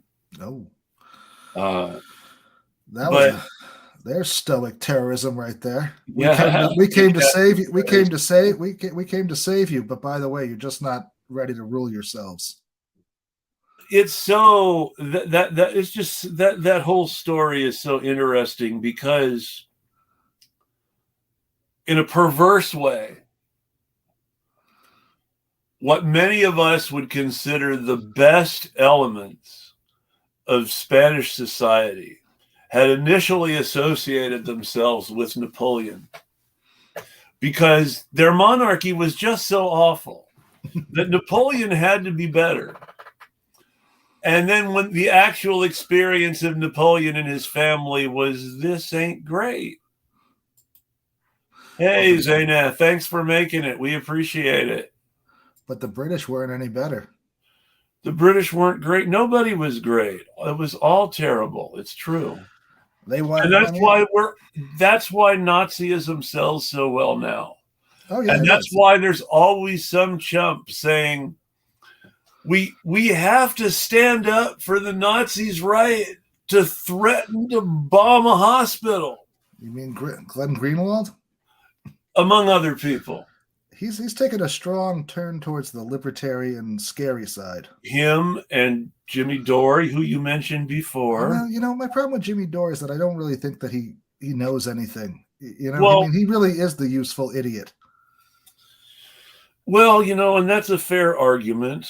But I would say that, regardless of what you think of somebody's intellectual acumen, I don't think it's intellectual. I think he's smart enough to know anything. I think he literally just does not bother to read. And now I think that's a big part of it. He deliberately chooses to be ignorant in a lot of ways so that he has more in common with the people with the people he pretends his fans to be. Yeah. And that's really the thing. Jimmy Dore is ignorant because he thinks you're ignorant. Well, and he's trying to be like you. I mean, you saw when that whole thing he did about what's her name out of the fascist. I can't think of her name out of Italy. Giorgia Meloni. Giorgia Meloni. I couldn't think of Giorgia Meloni. I wanted to call her Christopher Meloni after the actor. Well, he plays a cop, so he's sort of doing Nazi. And he was in Italy in the show, so he could have been a fascist. Hey, that whole thing at the end of it, he's like, I can't tell if she's communist or fascist. What's the difference? Oh my gosh, Jimmy. And you think to yourself, well, Jimmy, there's a huge difference. This speech that she gives about making the family whole, if you want to see what communism would say about it, if it's truly communist and free, you go to Cuba and they have this whole big thing where they just elected the rights to the family to be whatever you want it to be.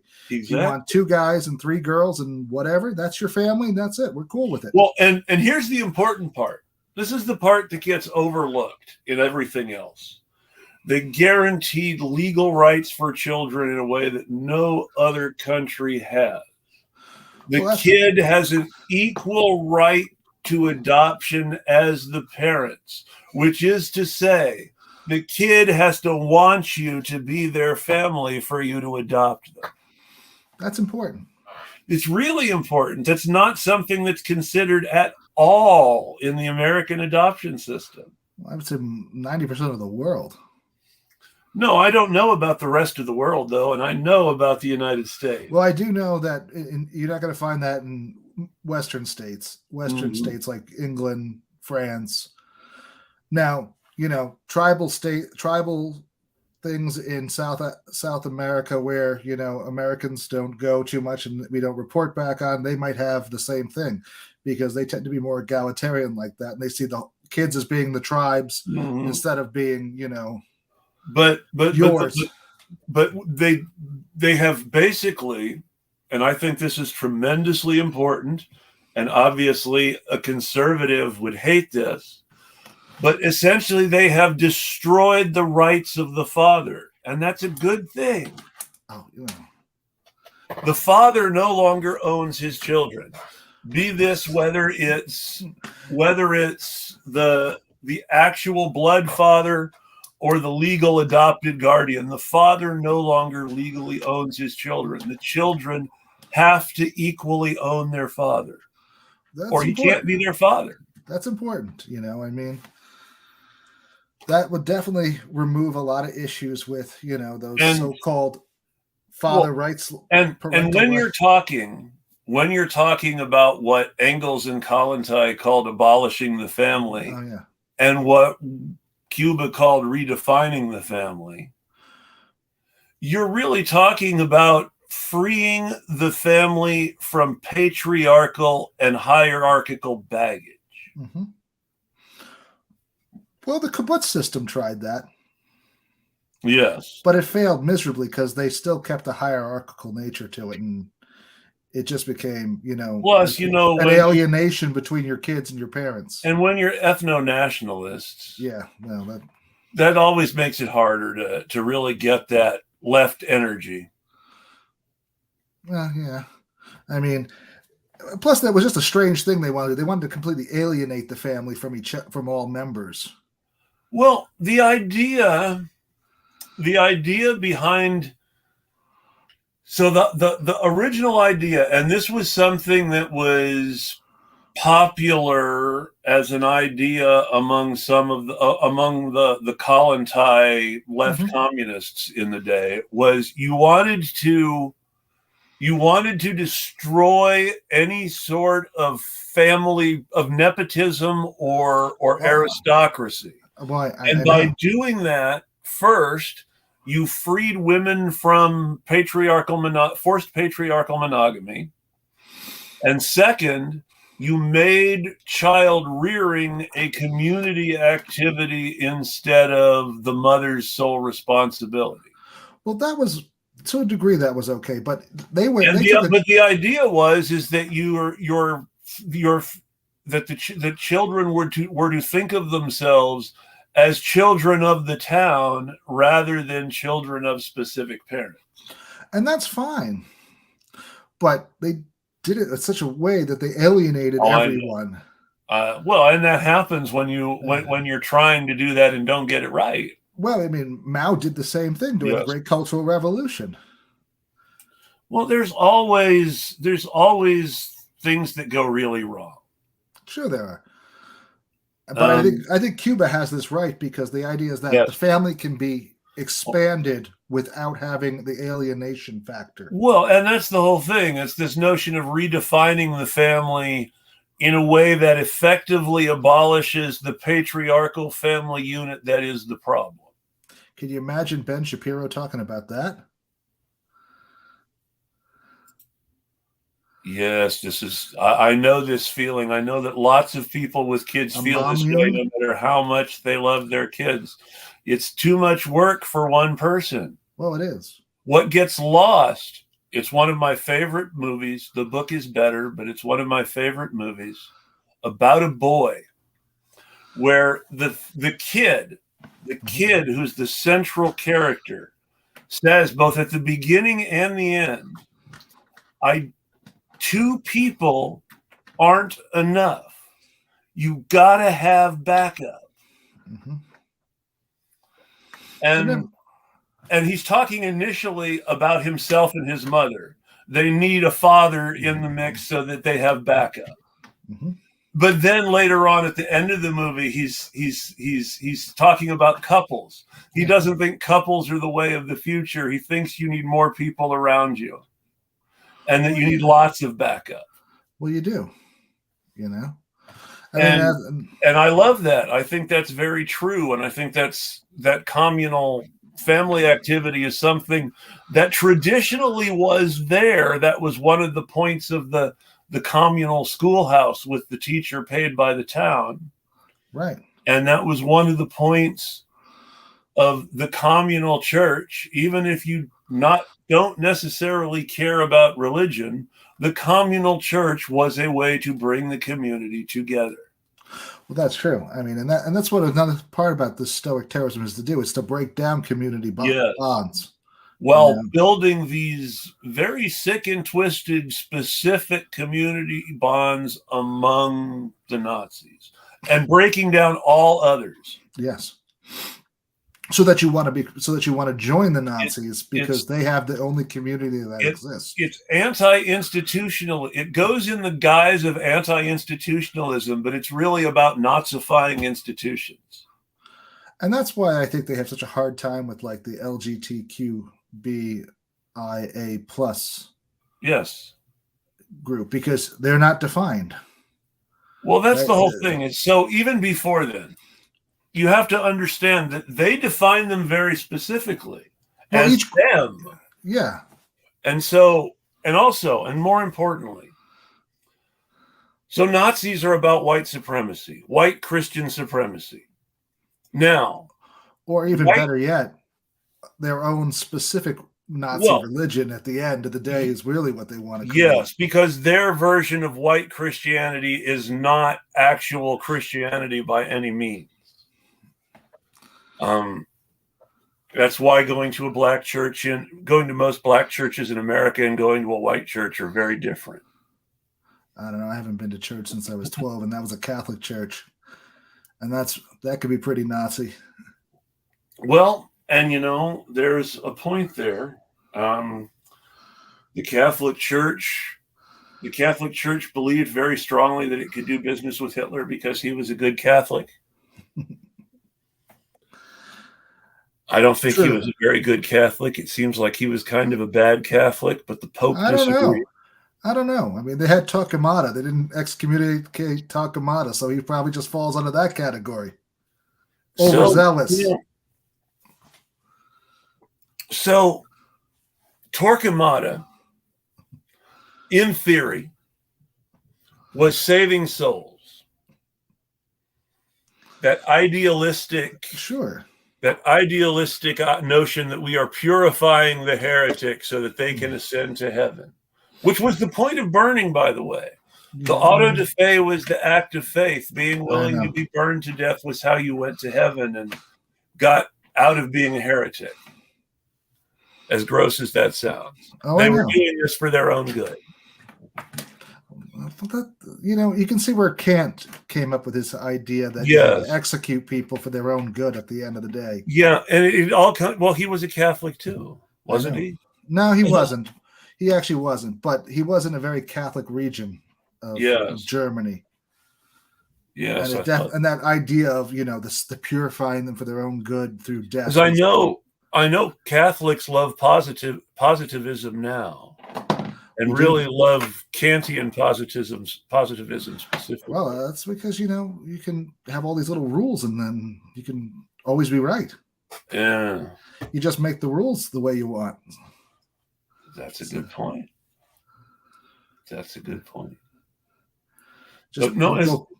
Is interesting is that one of the first groups of proto-Nazis in South America were the party of right-wing military positivists who took over the government after the abdication of Pedro II.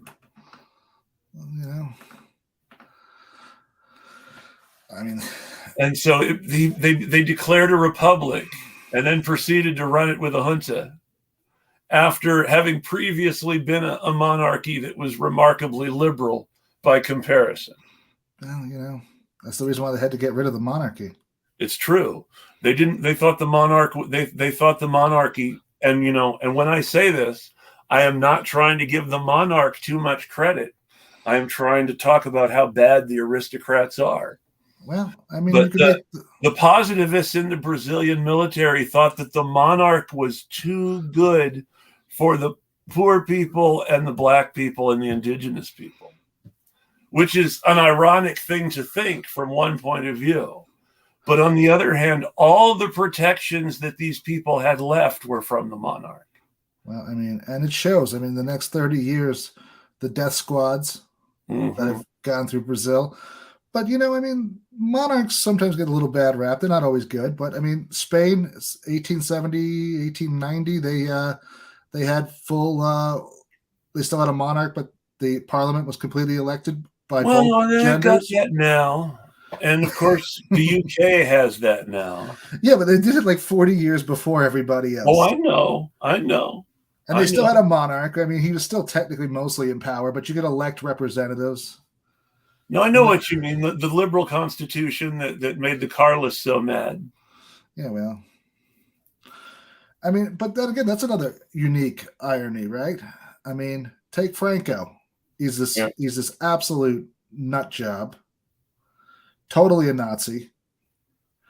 Nazi light because he could never fully pull it off because the church was too powerful and he could never really get them to let him kill everybody. He never had the kind of power over the church that he would have liked. And even though he was always very outspokenly Catholic, he did not consider himself a phalangist and removed his predecessors who were phalangist close associates from his he was paranoid about the bishops like you wouldn't believe. Yes. Well, that was Henry VIII. He had the same complex Henry VIII that he felt. Well, Henry VIII also had an advanced neurological disease. I don't think the lead poisoning was so bad. No, I'm talking about the syphilis. Oh, I was going with the lead poisoning he most certainly had from all the pewter cups. No.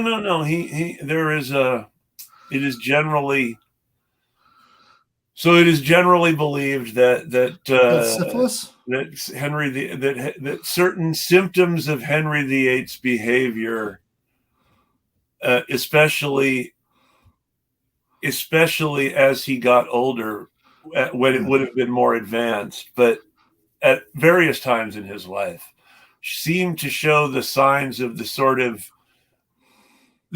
symptoms of sort of neurological, what's the word I'm looking for? Sort of exaggerated malice against the people you don't like. Yeah, he definitely had them.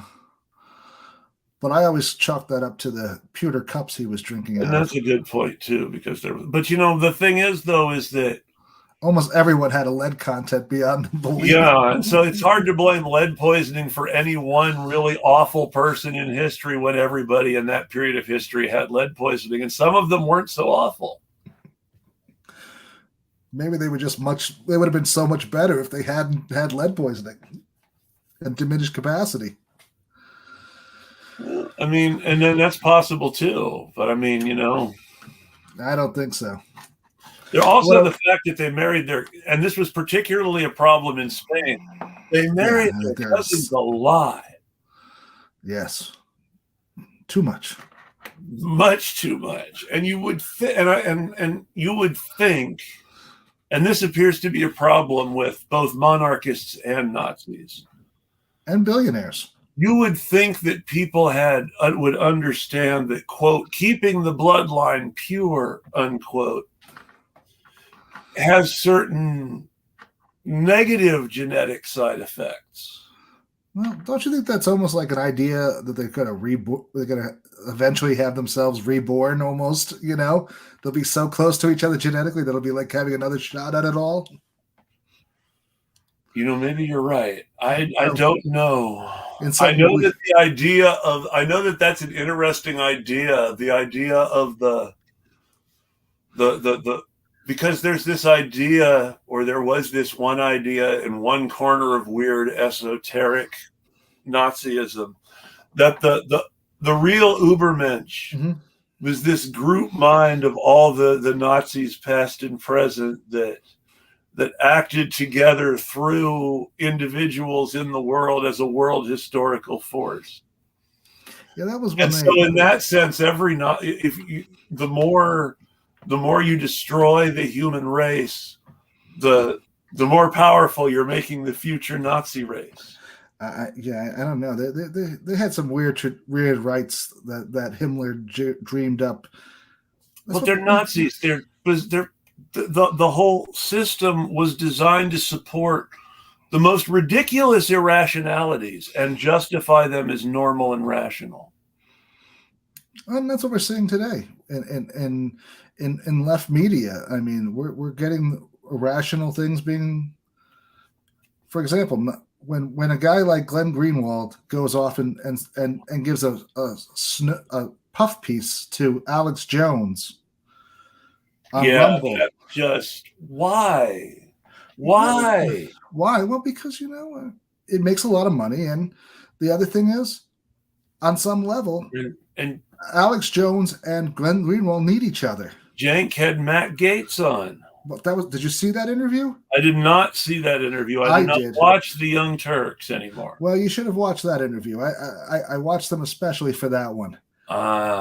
And they like to phrase it that they fought him, right? Because are you going to go after this person or that person, right? All these soft questions that he can easily just say, well, I don't believe at this time we can discuss those kind of things. And they never asked him, well, did you rape a 17-year-old? You think that would be the first question? That would be my first question, because I really don't want him there, and I want him to have to answer that question. Yeah. Or run away, and when he runs away, I'm going to say, I take that as a yes. Let's be honest. If you are a responsible journalist, how is that not the first question you ask Matt Gaetz? I don't know. I mean, and then the next question is, if he actually answers that one, is, so you want me to believe that you didn't traffic and rape that girl? That's your next one. Because you asked the rape one first, then you asked the trafficking one, and you asked the rape one. And then you go into Marjorie Taylor Greene and her space lasers with Jews. So, and here's the thing, and this is where I start to get a little paranoid, because how the LaRouche cult recently made its comeback of sorts. I'd say it's bigger than ever.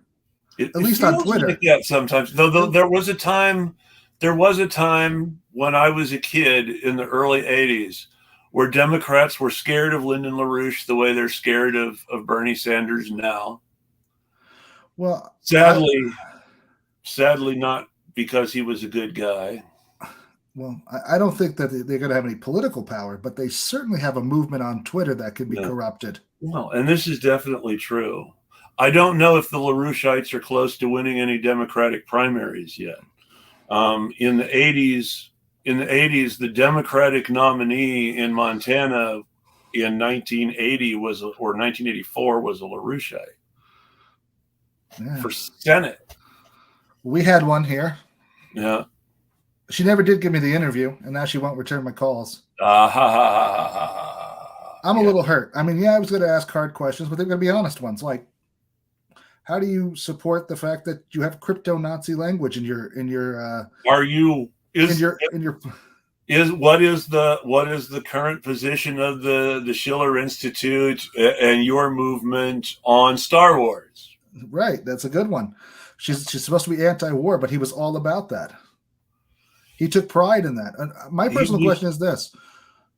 If you're going after Jewish bankers, there's only one Jewish banker family that you're really going after. That's the Rothschilds, and they're Jews.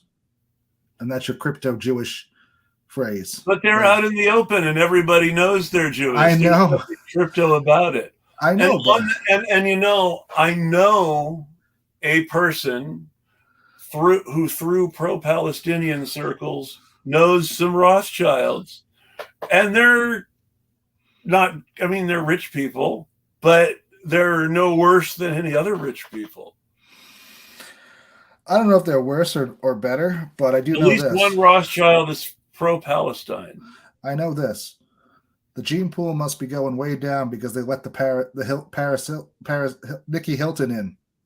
So, Well, I mean, remember, she's got the money. The original Nikki Hilton was very briefly married to Elizabeth Taylor.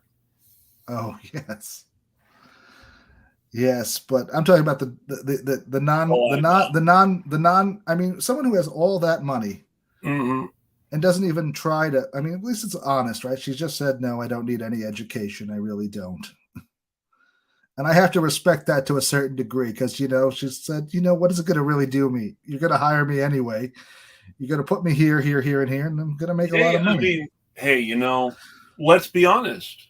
That's exactly right. She's telling the truth. Better to tell the truth about it, I guess. And that's true. They're still covering up for Hunter Biden getting a nice spot on a board because he was related to Joe Biden. Even if you take my conspiracy theory about him being a CIA agent out of it completely. I don't think he's a CIA agent. I don't see it. Because you know why? He's too easy to manipulate. So this is a good question. Why are the LaRoucheites denying climate change? That's actually a good question. Well, I mean, look at it. If you go into Nazism, right? And from an economic standpoint, Nazism has to grow. Right? It's a pro-growth situation. So there's another reason too, and it's completely opportunistic. Well, that too, but I mean, there are already billionaire eco-fascists, and by vocally opposing eco-fascism, you appear to be anti-billionaire. But by saying climate change isn't real, you open yourself up to being pro-big oil. Well, but what I was getting at is that, just from a pure economic standpoint, right? LaRouche always wanted everything to grow. Yes, he's growth obsessed, just like capitalists. So that means that you have to grow. And all the actual official public LaRoucheites and all the MAGA communists agree should be growth all the time. So that means you need energy. Yes. And you need a high density energy. Yes. So you got to have gas, oil, nuclear.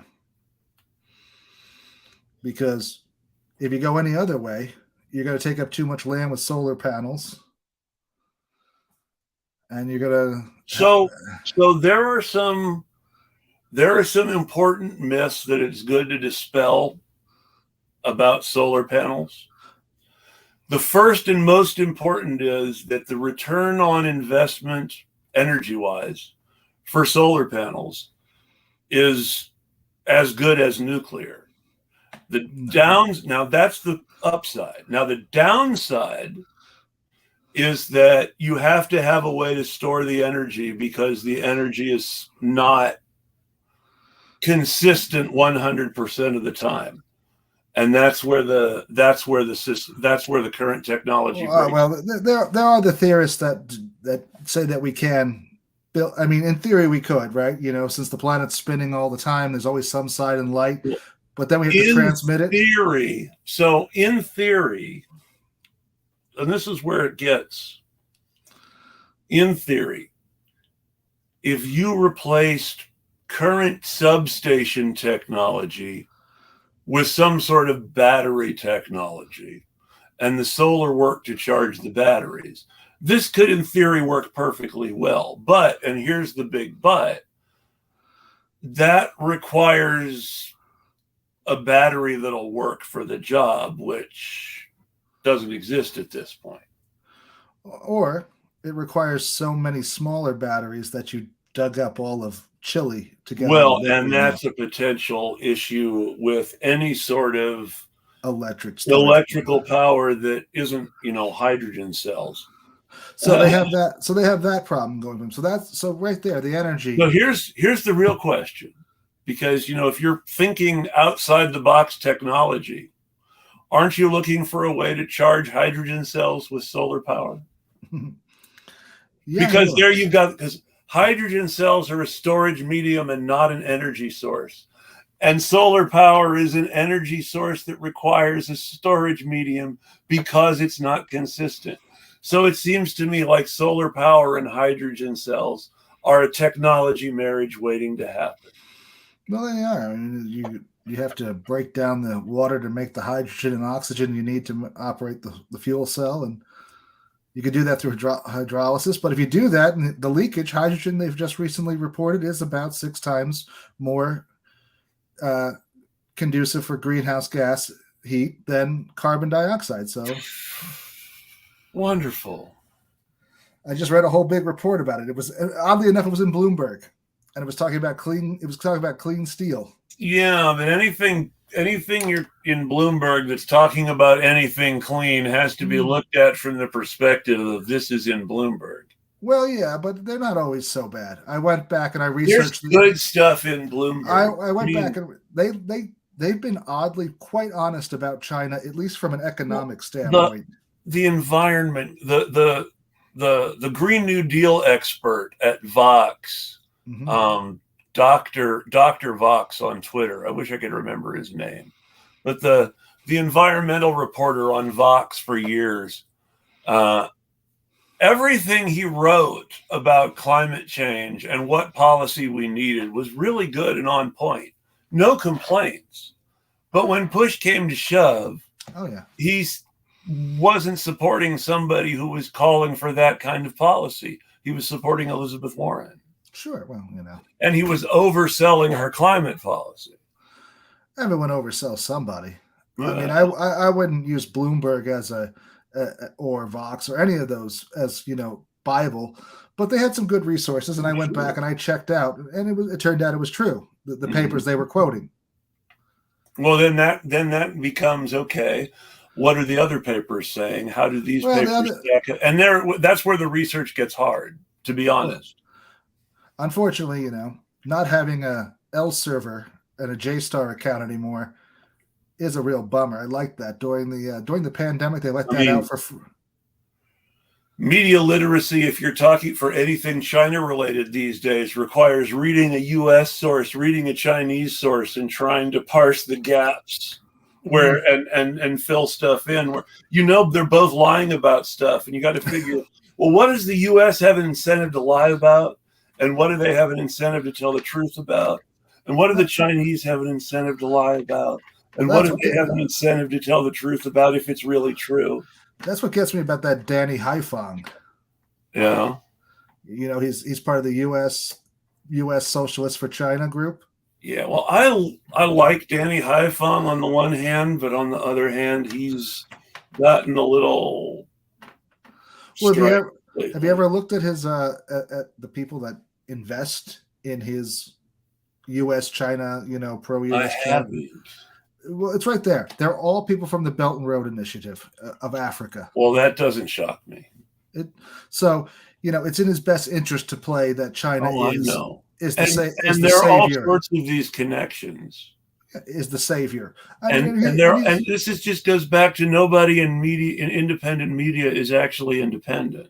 Well, that's important, and that's where and that's where the Stoic terrorism The stochastic terrorism. Stochastic terrorism can slip in, because your paycheck is dependent upon selling that group as being bad. There was some reason that Jimmy Dore and Matt Taibbi and Glenn Greenwald all got interested in Matt Orfalea's ideas about Kyle Rittenhouse at the same time. It's not some magical coincidence. The guy had 4,000 subscribers a day, apparently, from that. So there was a deliberate attempt to pander to a really right wing audience by saying racism is kind of okay, which was odd, and even to deny it.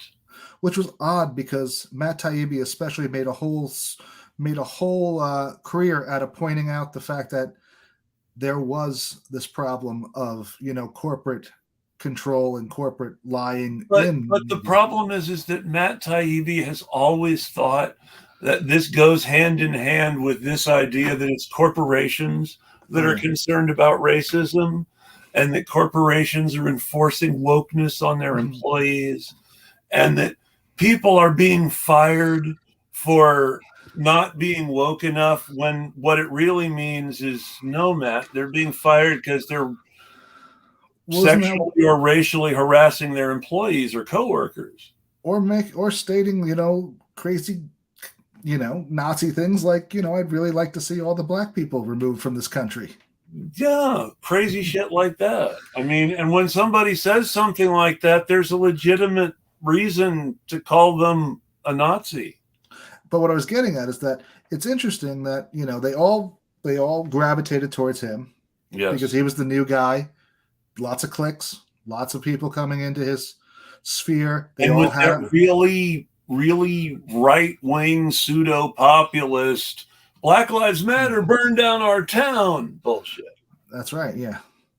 And I mean, there was a lot of problems with the Black Lives Matter group. I mean, no one can deny that. So let's. But it wasn't the violence. The leadership of the National Black Lives Matter movement enriched themselves. That was corruption, and that was bad. That was bad for the group and the movement. That said, the grassroots Black Lives Matter group were good. Excellent. Yes, they did lots of good. None of them were corrupt. They were the ones being stolen from by the national group. Right. People who were giving money to the national group thought it would be going to these local groups, and it wasn't. That's right. That's what I was getting at. I mean, and that was the same thing I got. I mean, and you see that was weaponized in such a way, again, with racist overtones. They're only out. Look, you can't trust black people with money, right? I mean, and it doesn't help that other people in that kind of community have also, tainted the waters. Sean King's a perfect example. He can't keep his hands out of the cookie jar. Well, and the problem is, I mean, let's just keep it simple, because I don't want to talk about the problems in that community. Imagine if we talked about white people all the time like they were Tucker Carlson. Oh, well. And every white person should be judged by Tucker Carlson. Now, there are black people who feel almost like that and who are justified in feeling that way, because their experience of white people is not different from their experience of Tucker Carlson. I agree. And it's important to keep that in mind when we decide whether or not to be sympathetic to Tucker Carlson. I don't think we should be sympathetic to Tucker Carlson on much. I don't think we should either, but Glenn Greenwald disagrees, and so maybe if he gets the right day of the week with a rain or sunshine report, we can be sympathetic to that. But anything other than that, it's really sketch. Did you ever see the speech? Did you ever see I mean, he brings on people that are going to amplify his message. He brings on people who will either amplify his message somehow, or he will be able to spin and look how crazy the left are. Bingo. Or he proves that they're stupid and they don't really know what they're talking about. Yes. And that also amplifies his message. For Yes. example, in 2000, I think it was 2017, Crystal Ball does an interview with him. Yes. And she gets totally destroyed by him. Yes. Because remember, it's his show and he has control of what goes actually on the air. Well, she was there with him. Even if you do well on Tucker Carlson's show, it's not going to see the light of day. The only reason we saw the Rutger Bregman thing is because it was leaked. Right, but this was live, so they couldn't really do that. Yeah. I mean, when he has you in guest, then you really have to play the stupid. You have to play that. What was that guy that Hannity had? Crumb or whatever his name was. Combs. Phil Combs. Who just sat there like this. Well, so have you ever read Phil Combs' stuff on his own? No, I never really read anything. He never interested me, to be honest. So I was greatly interested in liberal thinkers when I was a Republican. Oh, I've never because been a I knew there was something wrong with Republican thinking, and I was looking to fill in gaps, and I was always sort of a liberal Republican. And I was reading Phil Combs at the time when I was not a Republican anymore and was calling myself a Democrat. And he had a book that looked interesting, so I read it. And as far as liberals go, he was a smart guy with good ideas. I mean, he wasn't as funny as Al Franken. And the reason he did the second banana thing to Hannity all those years was because he believed, rightly or wrongly, that people would hear what he said who wouldn't hear what he said in any other context. I have to say, I really don't put much faith in that argument. So I don't put any faith in that argument. I mean, I'll be honest, I don't put any faith in that argument. I wouldn't do it. But there are people who sincerely believe it. It's a bad argument. You either end up amplifying a Nazi position, like, denial isn't so bad. In order to get away with it, you have to be important enough. And the only person I can think of this important is Bernie Sanders. Maybe at one point in time, Cornel West could have pulled it off. I don't know if he still could now. Bernie could go on Fox News because it was a live situation where he was comfortable on his feet and he was ultimately going to have control of his message because he's used to people being hostile to him wherever he goes. He at that point in his career, it's not like people on MSNBC were falling all over each other to grovel to it. No, that's true. And so he was able to do things with the Fox Town Hall that aren't possible by just going on Tucker Carlson's show. No, I mean, yeah, I agree. But again, when you're on a show, right, a town hall gives you a lot of leeway. Yes. But when you're on somebody's show, if you want to come back again, you're always thinking that you want to come back again. Well, even if you don't want to come back again and you just, let it all hang out, there's always the question, is it taped? If it's taped, it's just trashed. Yeah. And they get another guy for that segment. If it's live, you get thrown out. I mean, Bill Riley had thrown people off his show on live. And that makes him look like such a hero to that group. So you never get your message out if you really want to. You always water it down. You always end up agreeing to stuff that's way too far right. You never get them to concede on anything because that's their job. They're not going to concede ever. Well, and that's the thing is that the Hannity and Combs thing was a whole lot of arguing with almost no real agreement ever. But it was just that false left-right dichotomy. But the thing is that ultimately Hannity had creative control of the show. And that's why Combs is no more. Uh-huh.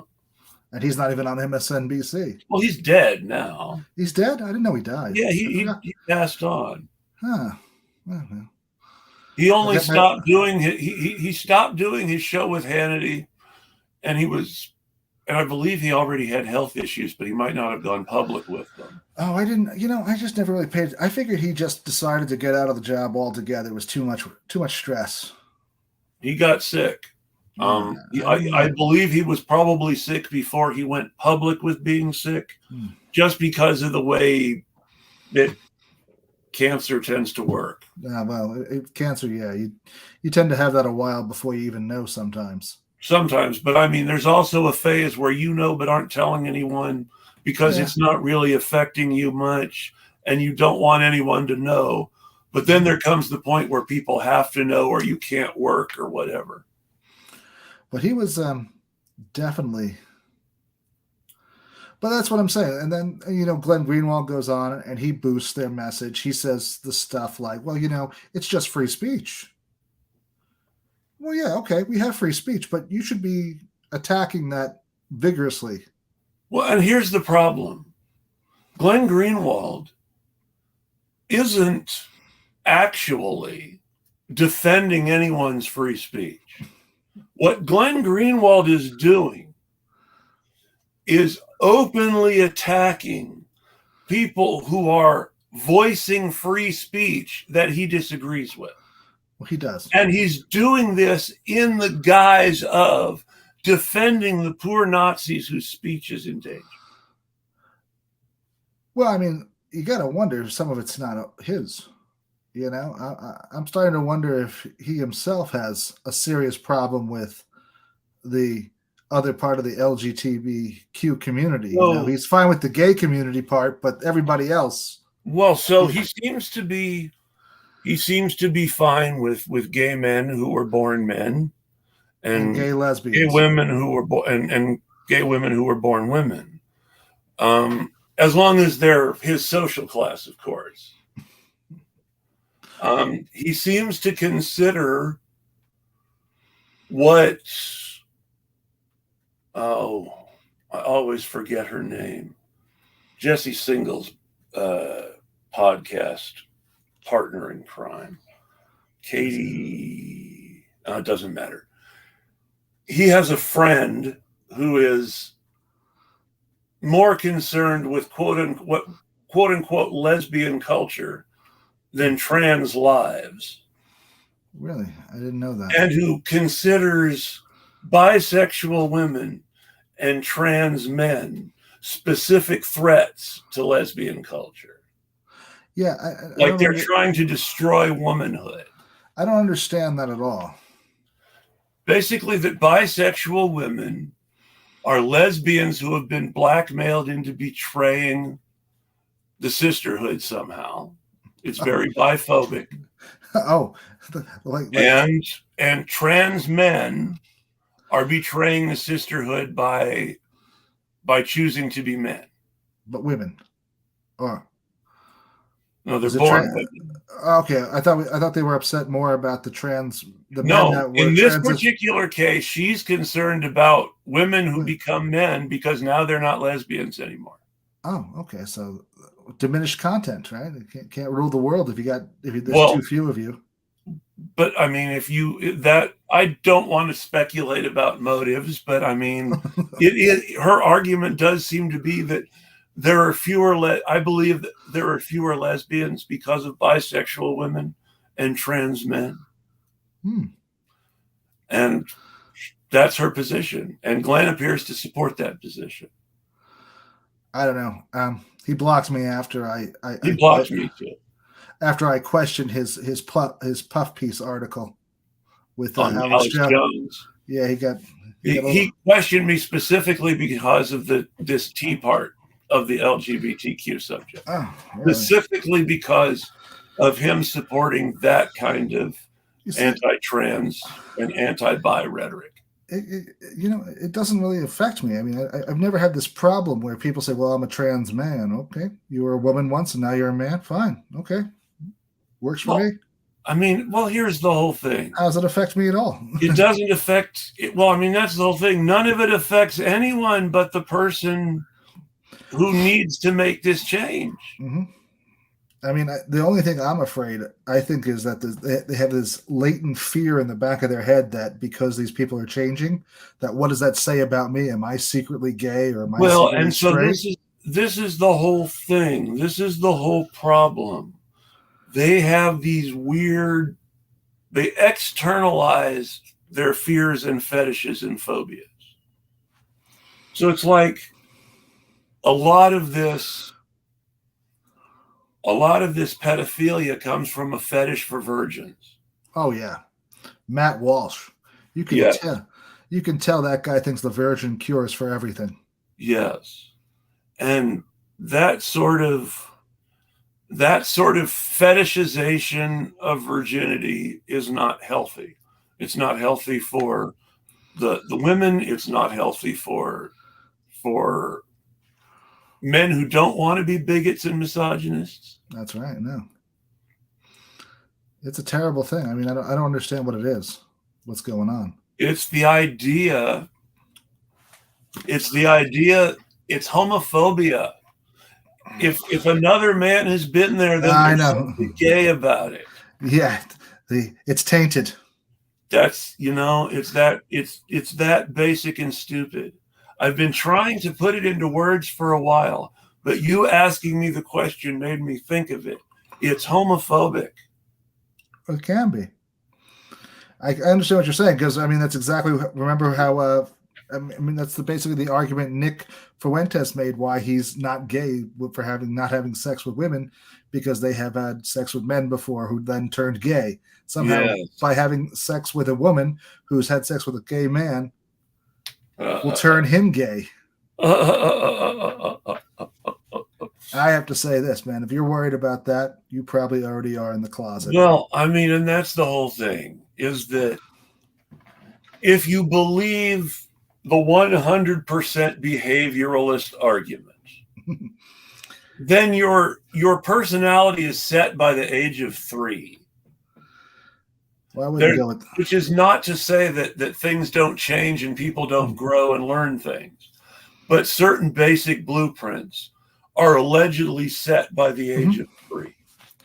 And that you're always going to be that person within certain wider possibilities. Do you want to go down this rabbit hole? I can see Not it already. Necessarily. I can see it already. You know who's going to be putting massive quotes from his freshman 101 psychology book all over you is that guy radical psychologist. Oh my gosh, I don't know. So you just But if you're going by the 100% behavioralist argument, then if everything is set by the age of 3, then this is based on some weird input that we can't even analyze and that we don't understand. And there's no way of saying specifically this causes that. Yeah, it could be a whole lot of things. I mean, it could be. I tend to go towards a more structuralist argument of the mind because that's what I studied was in philosophy. And, there's certain brain structures that correspond to certain, functions that we have. If one is to make the naturalist argument and to say that looking at nature will tell us things about human evolution, which is not necessarily accurate, but which has been a popular position in the past. Well, there is an argument that certain animal species evolve same-sex partnerships, usually between males who do not mate with females, in order to provide extra protection for the alpha male. Extra protection specifically for themselves, for cubs and females, because they're involved with these female-related activities, but they're male wolves. A random example. And that they're a non-threat to the alpha male. Exactly. And they provide but more importantly, they provide extra caregivers for young who will by default not be burdened with their own young. and you can say that's evolutionary biology. You can say that's social psychology. You can say all sorts of things. There are lots of ways you can theorize it. But whatever the exact result is, it occurs. Yes.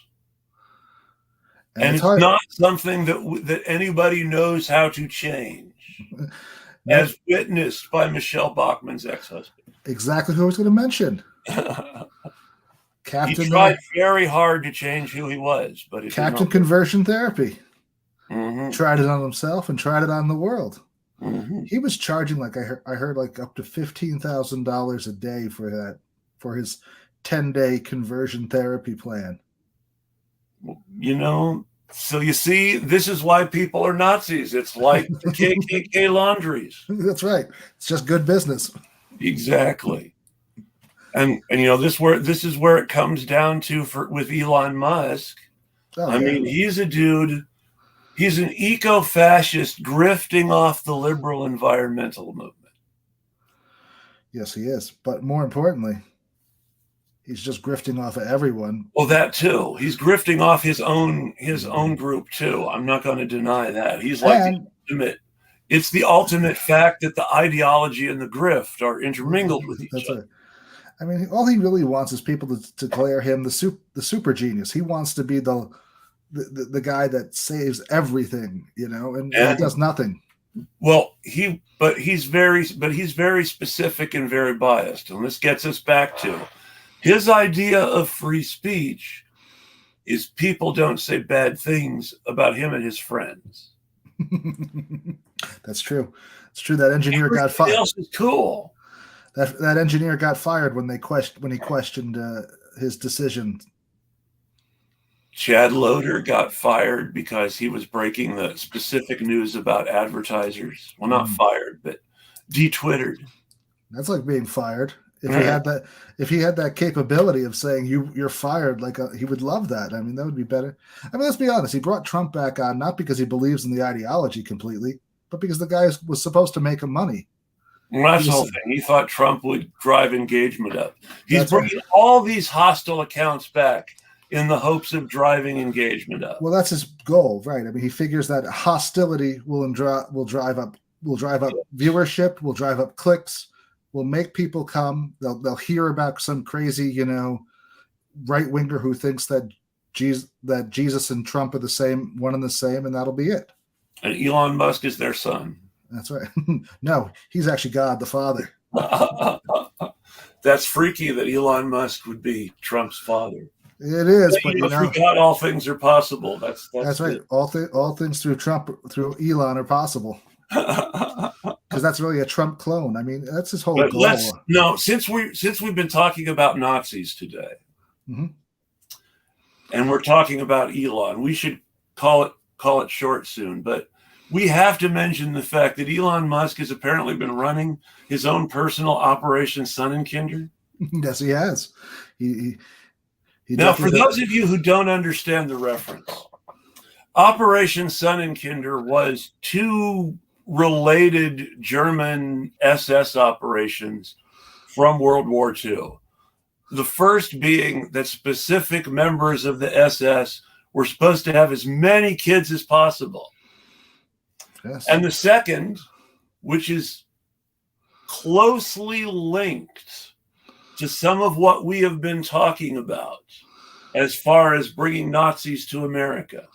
The second part was getting the children of high-ranking SS members to the United States in a position where they would be adopted by prominent American families, allegedly, who would raise them with the Nazi genetic advantages and the advantage of American wealth and pedigree.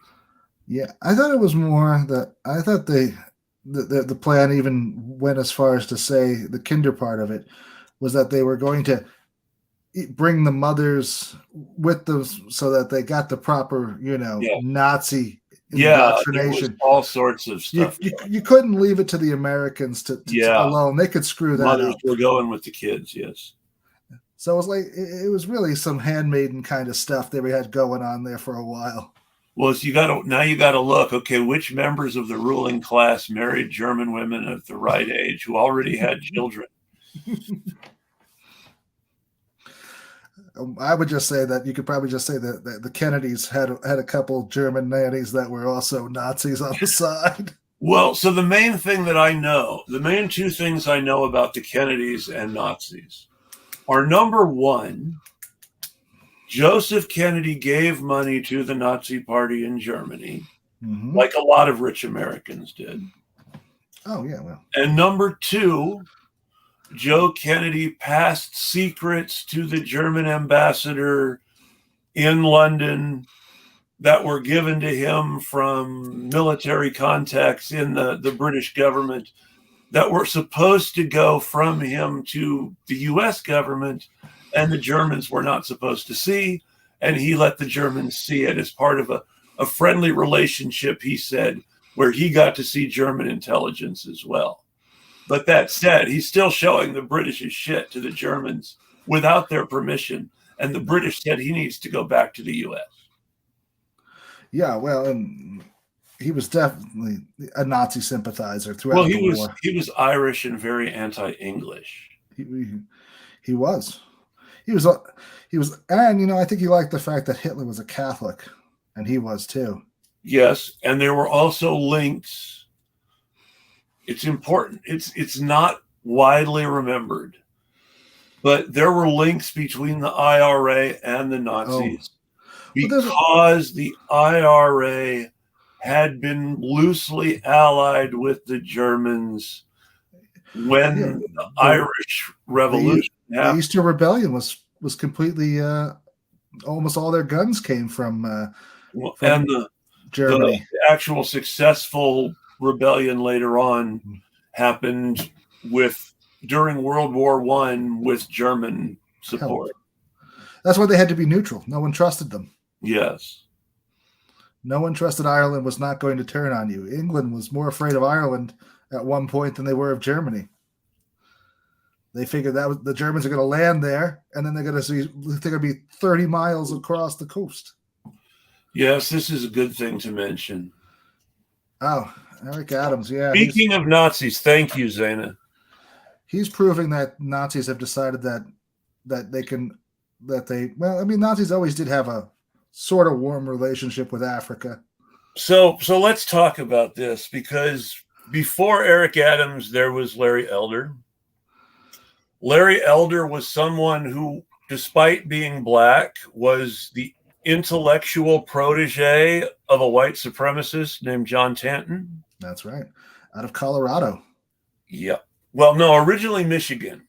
But he had that school in Colorado he made that was so... Yeah. There was such a scam. Such a scam. That's how I remember him. Yeah. Tanton was originally from a town in Michigan called Petoskey. He first became important because he was an eco-fascist. That's the specific kind of Nazi Tanton was. Tanton was an eco-fascist involved with deep ecology. So anytime you see someone talk about deep ecology, remember in your head, this is a Nazi thing. But anyway, this idea of deep ecology was at the time considered an important part of the environmental movement. And it was based around debunked ideas like Paul Ehrlich's The Population Bomb. And while she does not get credit for it, Rachel Carson was greatly involved in the early eco-fascist movement. She and Paul Ehrlich were both involved in the foundation of zero population growth, of which John Tanton was briefly the national president. Yes, he was. Before he left to start his own anti-immigrant group, FAIR.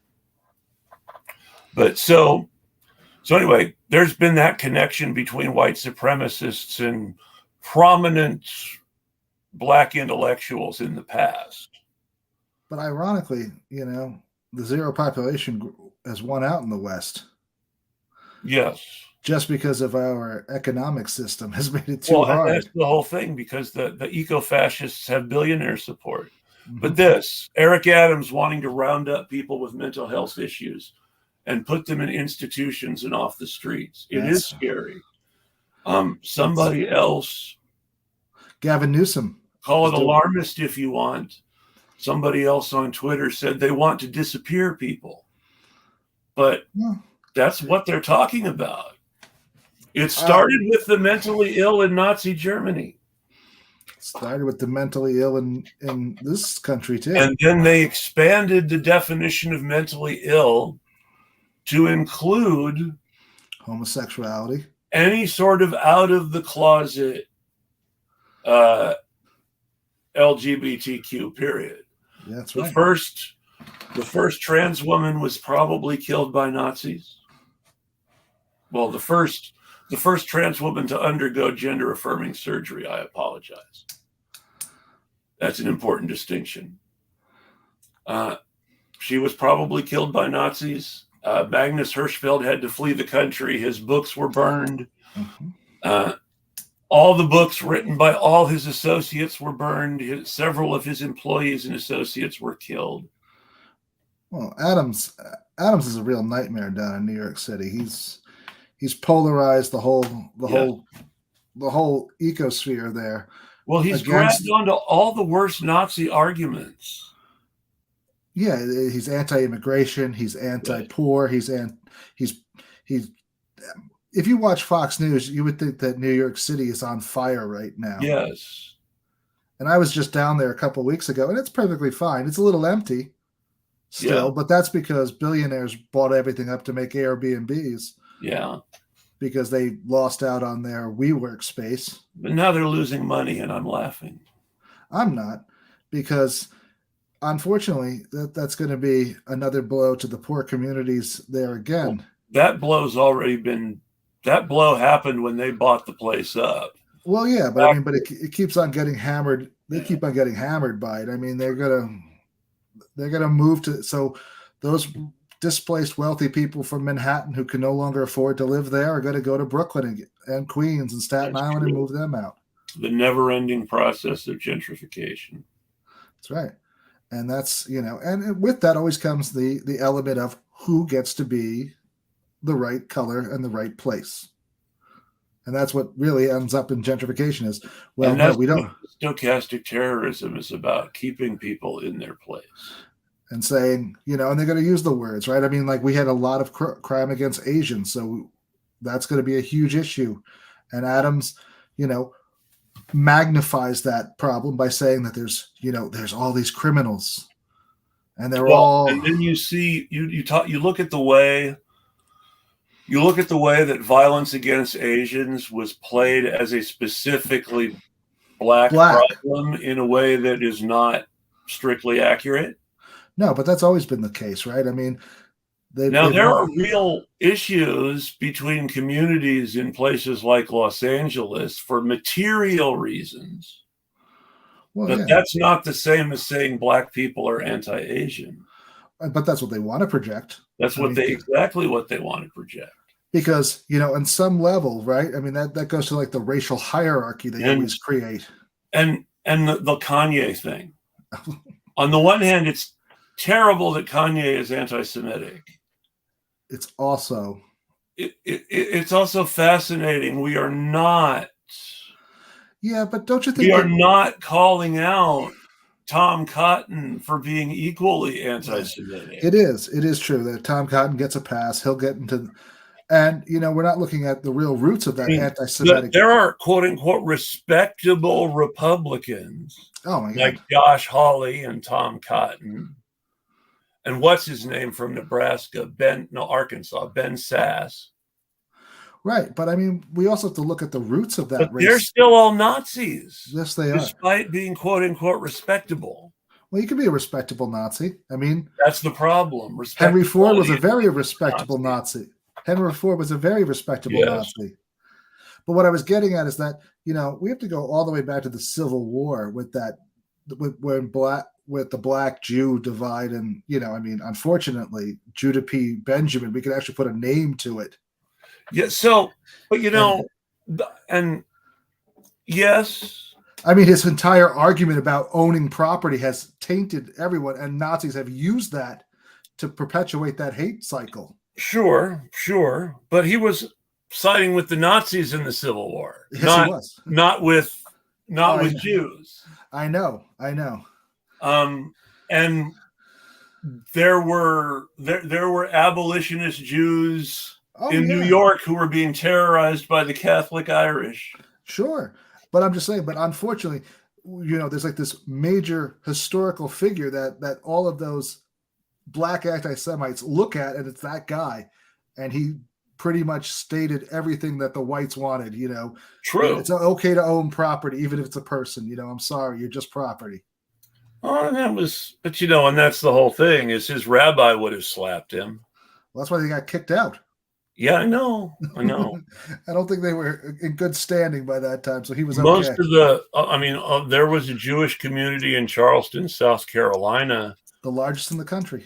And they were fairly well off, but they were also extremely assimilated and not particularly practicing in many cases. From what I've read about that community, is that the only way to really get kicked out was not paying your dues. Yeah. And that's what his father did. So if you weren't rich enough, it would just show how it wasn't just not a matter of not being rich enough. It was not being willing to pay your share. That's right. Because, the Benjamins were not poor.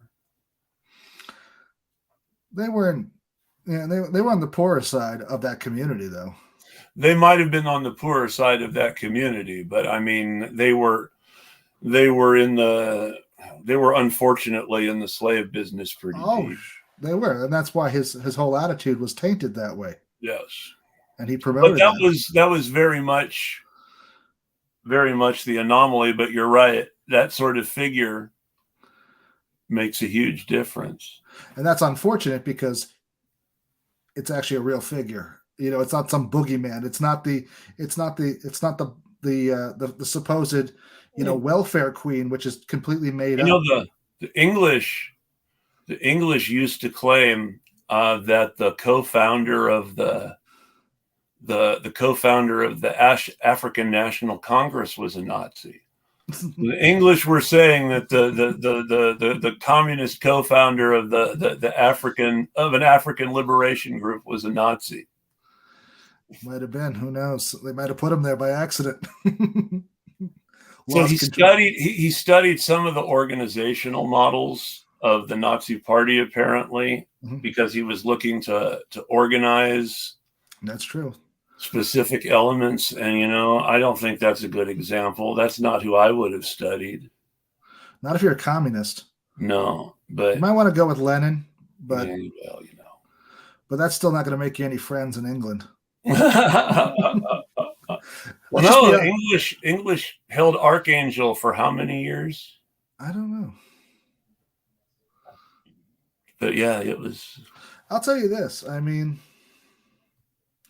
when you get to that point, right, and this I think ties it up, is that when you have such economic problems on the ground, these groups become awfully enticing to everyone. Not just economic problems, but economic problems that the government absolutely cannot solve or because will not solve. Some sort of perceived gridlock, which is usually by design, and a lot of emergency rule by executive order. That was something Hindenburg had to do a lot, issue emergency executive orders because they couldn't pass laws. True. But I mean, if you look at it, Franklin D. Roosevelt did 3,400 and something executive orders.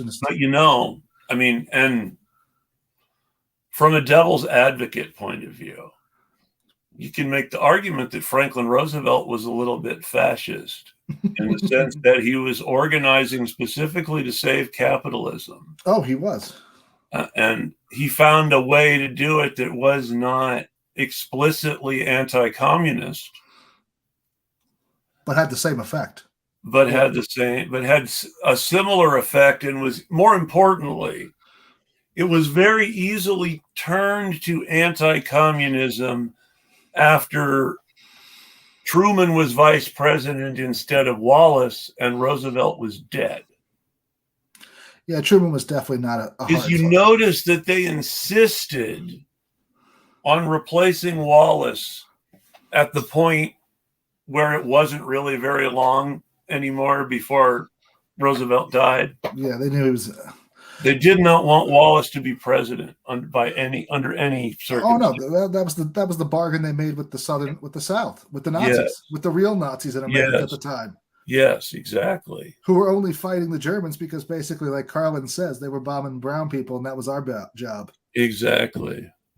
But what I was going to say is that, what happened to us, especially in that period, is that, Truman, he could have repealed the Taft-Hartley Act, but he didn't. Exactly. He could have vetoed it if he really wanted. He could have. I mean, they could have overruled them, but he could have fought them harder. Yes. And made them actually have to fight for it, but he didn't. Yes. And there were things he did care enough to veto and was overruled. That's right, but not Taft-Hartley, because he didn't want the communists anywhere near the unions. Nope. They were the only ones getting things done in 1946 and 47. Well, yes and no. One of the most effective unions in the 40s was still the UAW, and they were syndicalists. Sure, but that's pretty close to communism. Well, but here's the thing, and this is where it gets.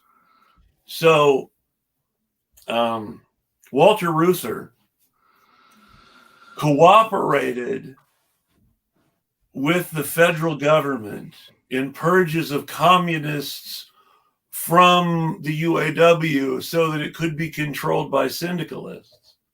And then the syndicalists got purged by liberals after Reuther got shot. Yeah, that's right. But I mean, but we still had one of the biggest strikes of all time in Oakland in 1946, started with retail workers. Yes.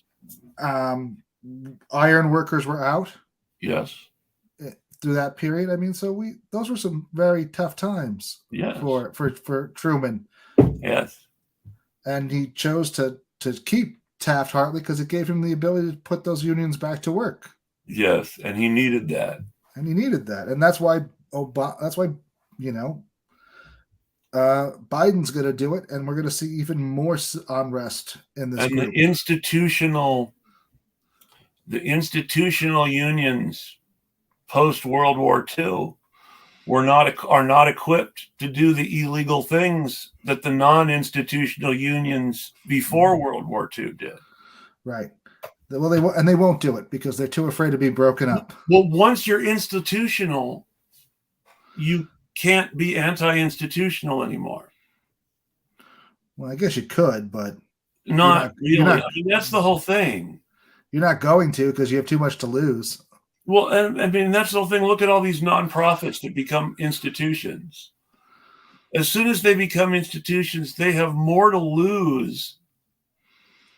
The Muscular Dystrophy Association has more to lose from an actual cure for muscular dystrophy than anyone.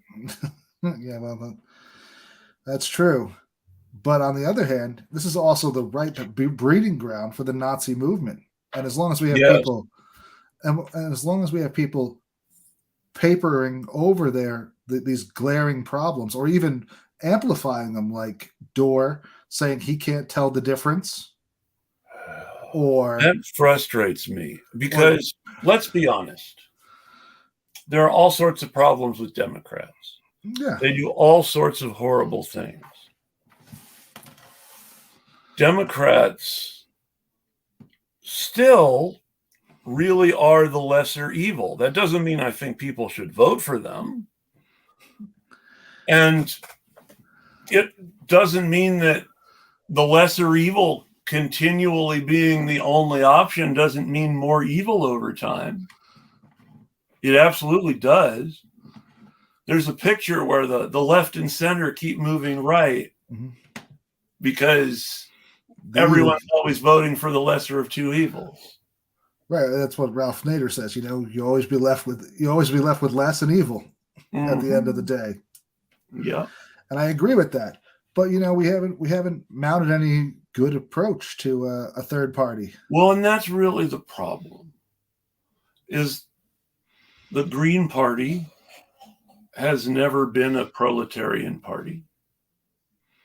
They're very much an elite party and an academic party. You think so? The Green Party is the Green Party is funded by rich white liberals. Oh, I know that. And by corporations that want to be able to say, "Oh, look, we gave to the Green Party this one time." There is that certain out of the box edginess you get by saying that you've donated 15,000 to the Green Party. Like if you're Ben and Jerry's, you donate, like $5,000, and it doesn't do anything, but it looks cool on your. Well, and Ben and Jerry were in Vermont. They would donate to the Liberty Union or Bernie Sanders, but still, true. Same thing. I was just using Ben and Jerry as that's a good example.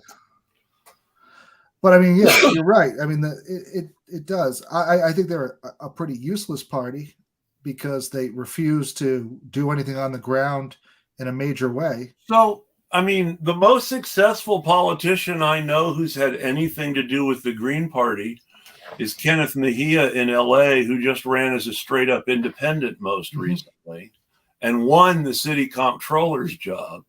And he did it by straight up calling out corruption and saying, "Hey, look at me, I'm not corrupt." Right. And then actually delivering on it by not being corrupt once in office. That's the big key. That's really the hard part. That is.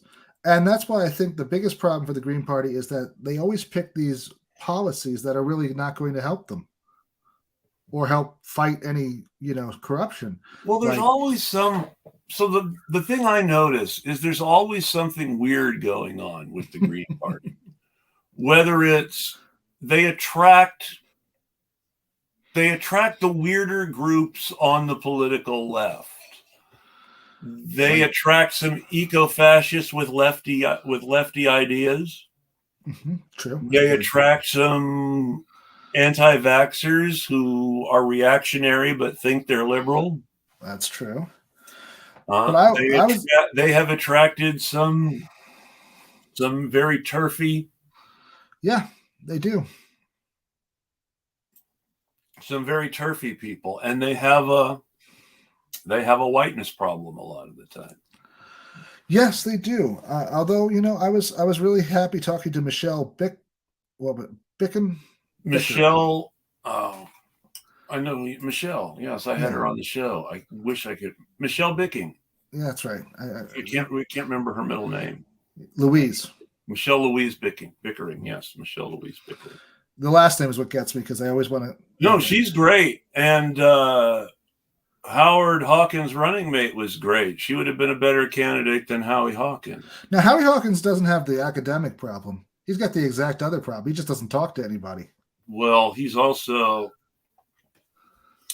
pretty decent policy guy. He has a tendency to err on the side of not being controversial, and as a result, have bad liberal takes. Well, that's what I was, and he doesn't seem to want to talk to alternative media. We talked to his running. I talked to his running mate on the first show I was on. I couldn't.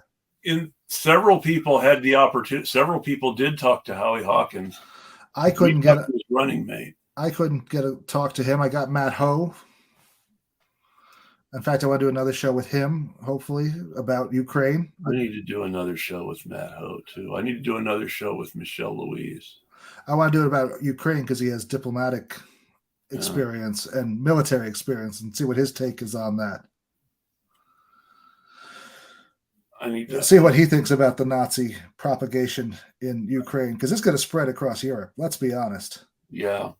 We already see it in Poland. We see it in Hungary. We see it in Sweden. It's moving because, neoliberalism took over, and and the problem is that too many people who are anti-neoliberal, too many people confuse being against liberalism with being against neoliberalism. That's right. And liberalism as a social philosophy, not as a political or economic system, but liberalism as a social philosophy is perfectly fine. We want to be more liberal and not less liberal in our social outlook. Unless we just don't want to be capitalists. Or the Marquis de Sade. Exactly. Well, the Marquis de Sade's problem was not liberality in the end. He was a libertine. And that's the whole thing, is that the libertine has to be an aristocrat to get away with it. I know. And yet ultimately the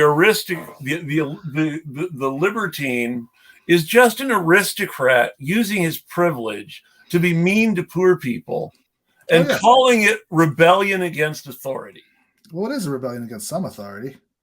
Yeah, but the idea of rebelling against God's authority by sinning doesn't have a lot of practical material utility, even for the rebel. But I mean, keep in mind that the Marquis de Sade spent a lot of time in prison and insane asylums. His philosophy didn't benefit him a lot. No, but I had a professor that made us read them. Well, I mean, I won't say I enjoyed them. I read them. I wanted to understand the philosophy. And the number one thing about de Sade is you can't read him for any sort of pornographic value, because anything that might be titillating in any way immediately breaks off into some exhaustive moral philosophical justification for it. Yeah, it does. And too much of it isn't titillating in the first place. I'll tell you this. My big thing, what I took away from that class is that he was basically the first Nazi. I mean, that he was someone who definitely was using this anti-elitist rebellion against authority argument in order to justify his own authority, elites being cruel to poor people, and his own authority. You know? Well, I know, because the reason he kept getting in legal trouble is he would beat prostitutes up for not beating him. That's right. Because he wanted them to beat him, because that was what he wanted to get off on. They didn't want to beat him because it was a crime for a commoner to assault an aristocrat. And so he beat them and got arrested for beating them up. And then he spent his last days writing weird morality plays. It's just, everything is just, it's anti-morality is what it is. He's got this rejection of morality that he seems to think is this revolutionary new thing, and he's just upholding the status quo. Right. But isn't that really the Nazi thing? They have this whole Yes, that's exactly what it is. That ultimately becomes... Right. You're right. De Sade was the first Nazi. It's a fair argument. And he was French. Catholic, French, liked to be beaten. He's got it all checked off. All the boxes tick off. That's it, kids. No more money. He even kept getting into legal trouble. That's right. Got arrested. He just wasn't good at it. Well, that was the whole problem. He had the mistake of being a Nazi in a liberal era. He just couldn't figure out how to get any followers. Should be like a Monty Python skit. Again, the problem is that now he was let out after the storming of the Bastille. I know. He was let out because he had been in one of the liberal intellectual circles on which the revolution of that time was justified. Well, but then he was arrested again because he did the whole same thing with the sex work. And then they were gonna behead him at one point, but they couldn't figure out whether or not that was going to be a problem, because half the group had sided with him in the past. There was this stuff. Well, they thought he was. They finally decided that politically the best thing to do was say he was nuts and lock him up and hope that people forgot about him. Yeah, they didn't want him to be a rallying figure. Exactly. And he wasn't. But He would have just been another martyr if they had chopped his head off.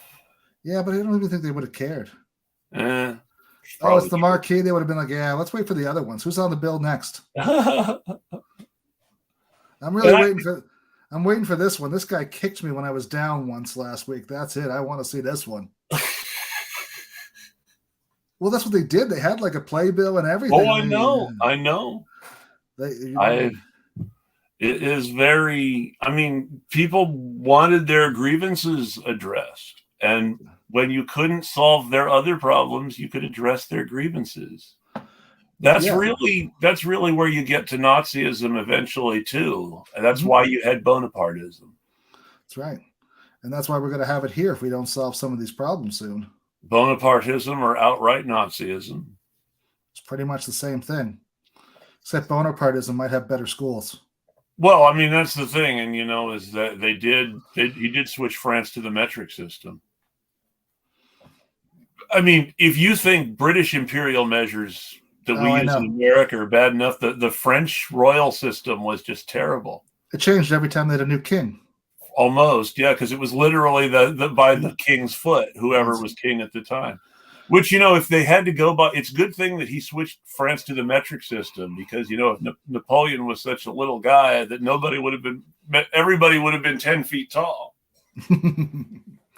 Or worse yet, you'd have to, then one would imagine getting charged by the mile. Oh, that's terrible. On that note, Marquis de Sade was the first Nazi, and what he wrote is definitely stochastic terrorism against the poor. It is.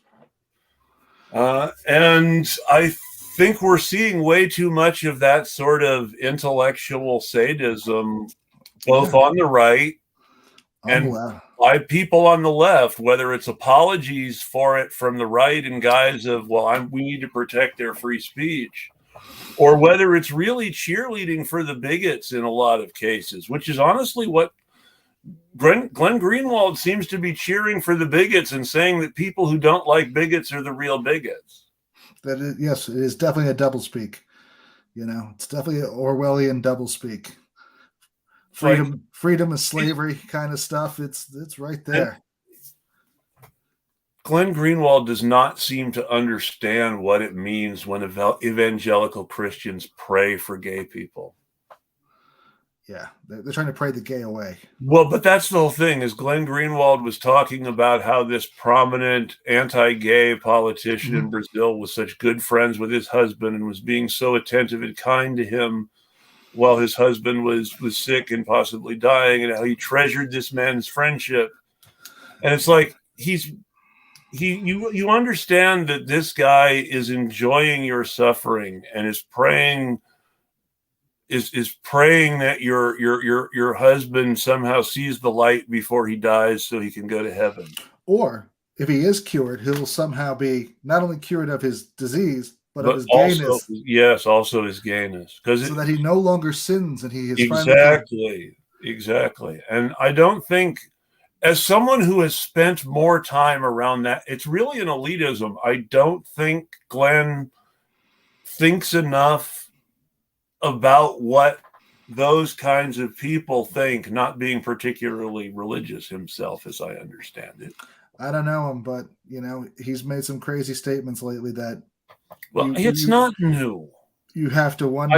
I will beat this horse to death forever, and then we really have to stop. In 2005, Glenn Greenwald was writing apologies for Tom Tancredo, saying, so what if he believes in replacement theory? It's unhinged and mentally ill to call him a Nazi, because actually replacement theory kind of makes sense. This is basically the gist of his defense of Tom Tancredo in 2005.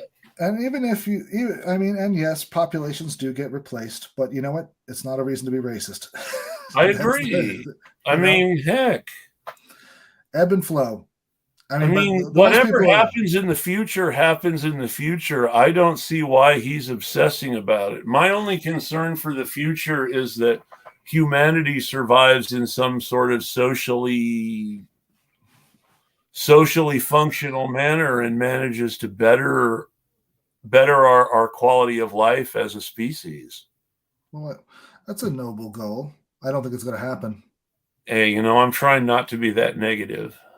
I don't call it negativity. I call it just realism. Yeah, but being a doomer isn't going to change it. Well, I mean, I'm so not, the I'm thing not a that I will doomer. harp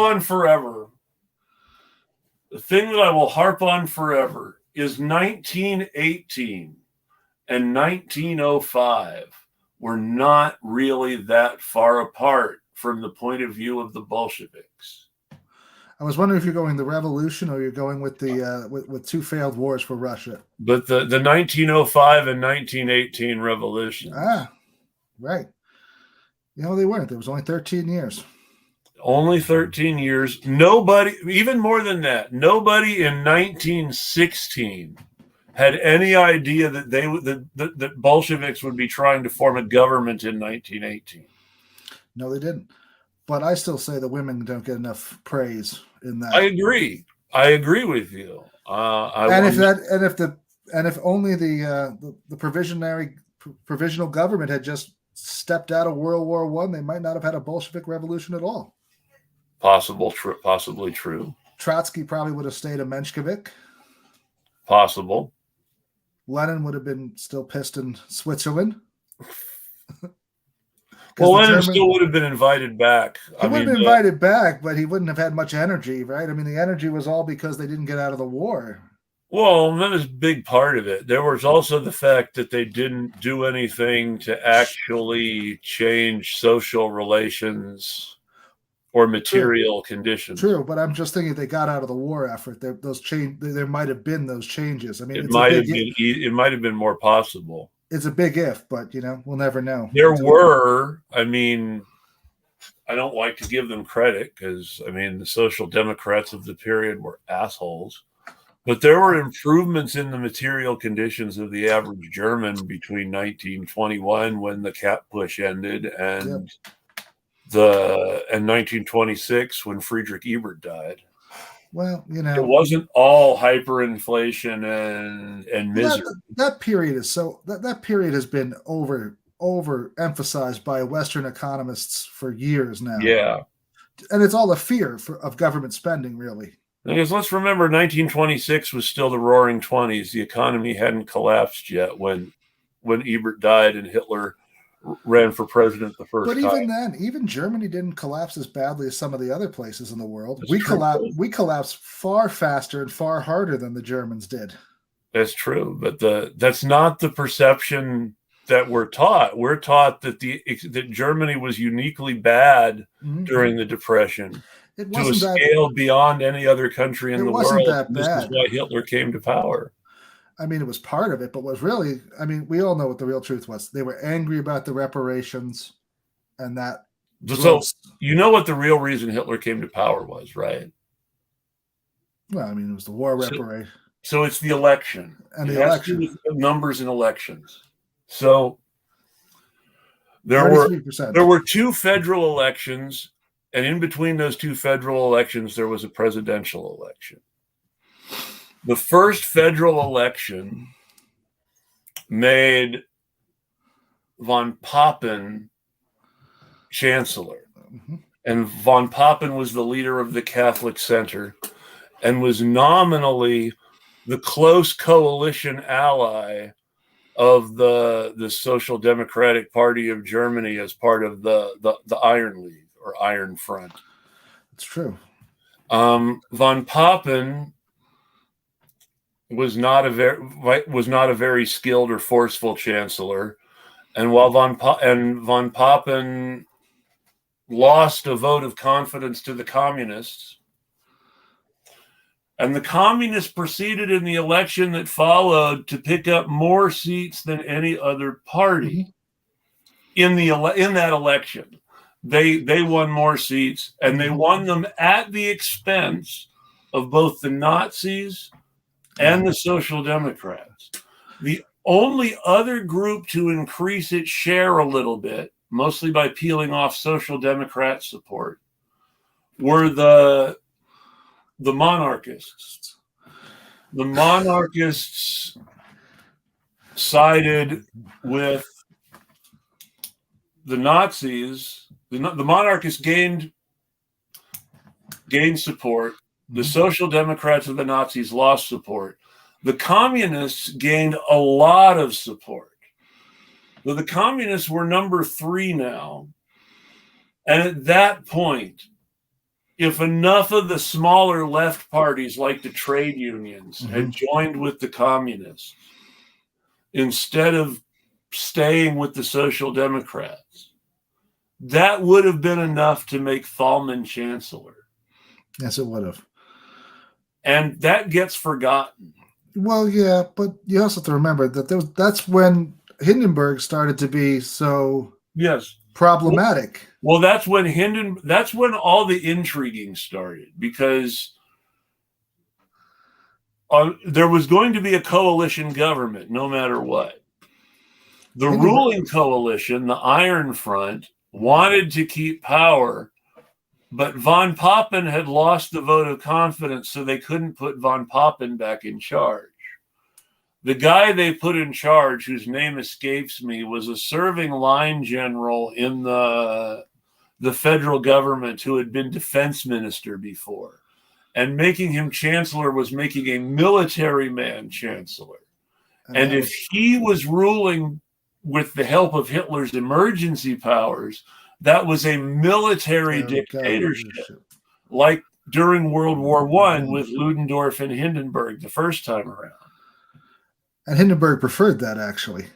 Hindenburg preferred the idea of a military dictatorship, but von Papen and worse, his social democratic friends were not friendly to the idea of a military dictatorship because it reminded them too much of World War I. And they thought that Hitler, not being associated with the military anymore, would not have the kind of prestige with the military that a serving general would. Yes. And sadly, they ended up seriously underestimating Hitler's capacity to do fuckery. Well, I don't know how they could have done that. I mean, the guy had his own private army by then. Well, that's the whole thing, though. The general had the actual army. Well, I mean, it doesn't seem like those are two different choices, does it now? Well, but that's the whole thing, is that the private army at the time Hitler had it was some guys with Lugers and daggers. Yeah, I know. They were the National Army had them outnumbered and outgunned if it came to that. And so an actual military dictator with army support was something that terrified the Social Democrats because of World War I. And it terrified the Catholic Center for the same reason. Oh, yeah. They were supposedly anti-war. And because they were anti-war, they were against a military dictatorship and thought Hitler would be more likely to be peaceful, supposedly. It was really, they were anti-Prussian, because Prussians were anti-Catholic virulently. And Hitler was Catholic, which meant that he was a safe choice for Catholic. He was at least, one of the fold. He wasn't going to go after Catholics for being Catholic, they thought. And they were right about that. He didn't go after Catholics for being Catholic. Unless they crossed him. He went after Catholics for other things, but not for being Catholic. I just think that if you should always be leery of anybody who has their own private army in politics. Well, that's just a good. But this is the thing that gets forgotten. It didn't. Caesar had his own private army. The communists at the same time had the original anti-fascist action, and the Social Democrats at the same time had their own street thugs. Oh yeah, everyone had some thugs. And the Social Democrat street thugs were allied with the street thugs that worked for the monarchists against both the Nazis and the communists. Oh yeah, it was a wild time for a while there. And it was just it was such confused political problems. I mean, yeah, and that's what we're seeing here, though. the right has the Proud Boys. That's their street thugs. I gotta go. Yeah. I've been taking way too long. But that's what they've got. They've got their own street. I think Trump wants his own private army. No joke. That's true. You're I believe right. That's right. I think he wants our army to be his private army. I think he wants the Proud Boys to be his army. That too. I mean, because they're much more loyal. I mean, you can't really, with 1 million men, you can't really tell exactly what you got everywhere. But he wants that cadre of, super loyal, super indebted. On that note, thank you very much for your time. I appreciate it. Thank you, Zaina, in the chat. We appreciate your contributions. And I hope everybody has a great night. All right. It was great being here. Thanks for having me. Remember, you can find me at go ahead. At the Leon Trotsky Revolutionary Newsletter on Substack. Yep. Pop it There's around. a recommendation on my page. So if you're getting my Substack, click on the recommendation and subscribe. Okay. Well, have a great night. Have a great night. Thank you, Zaina. Bye.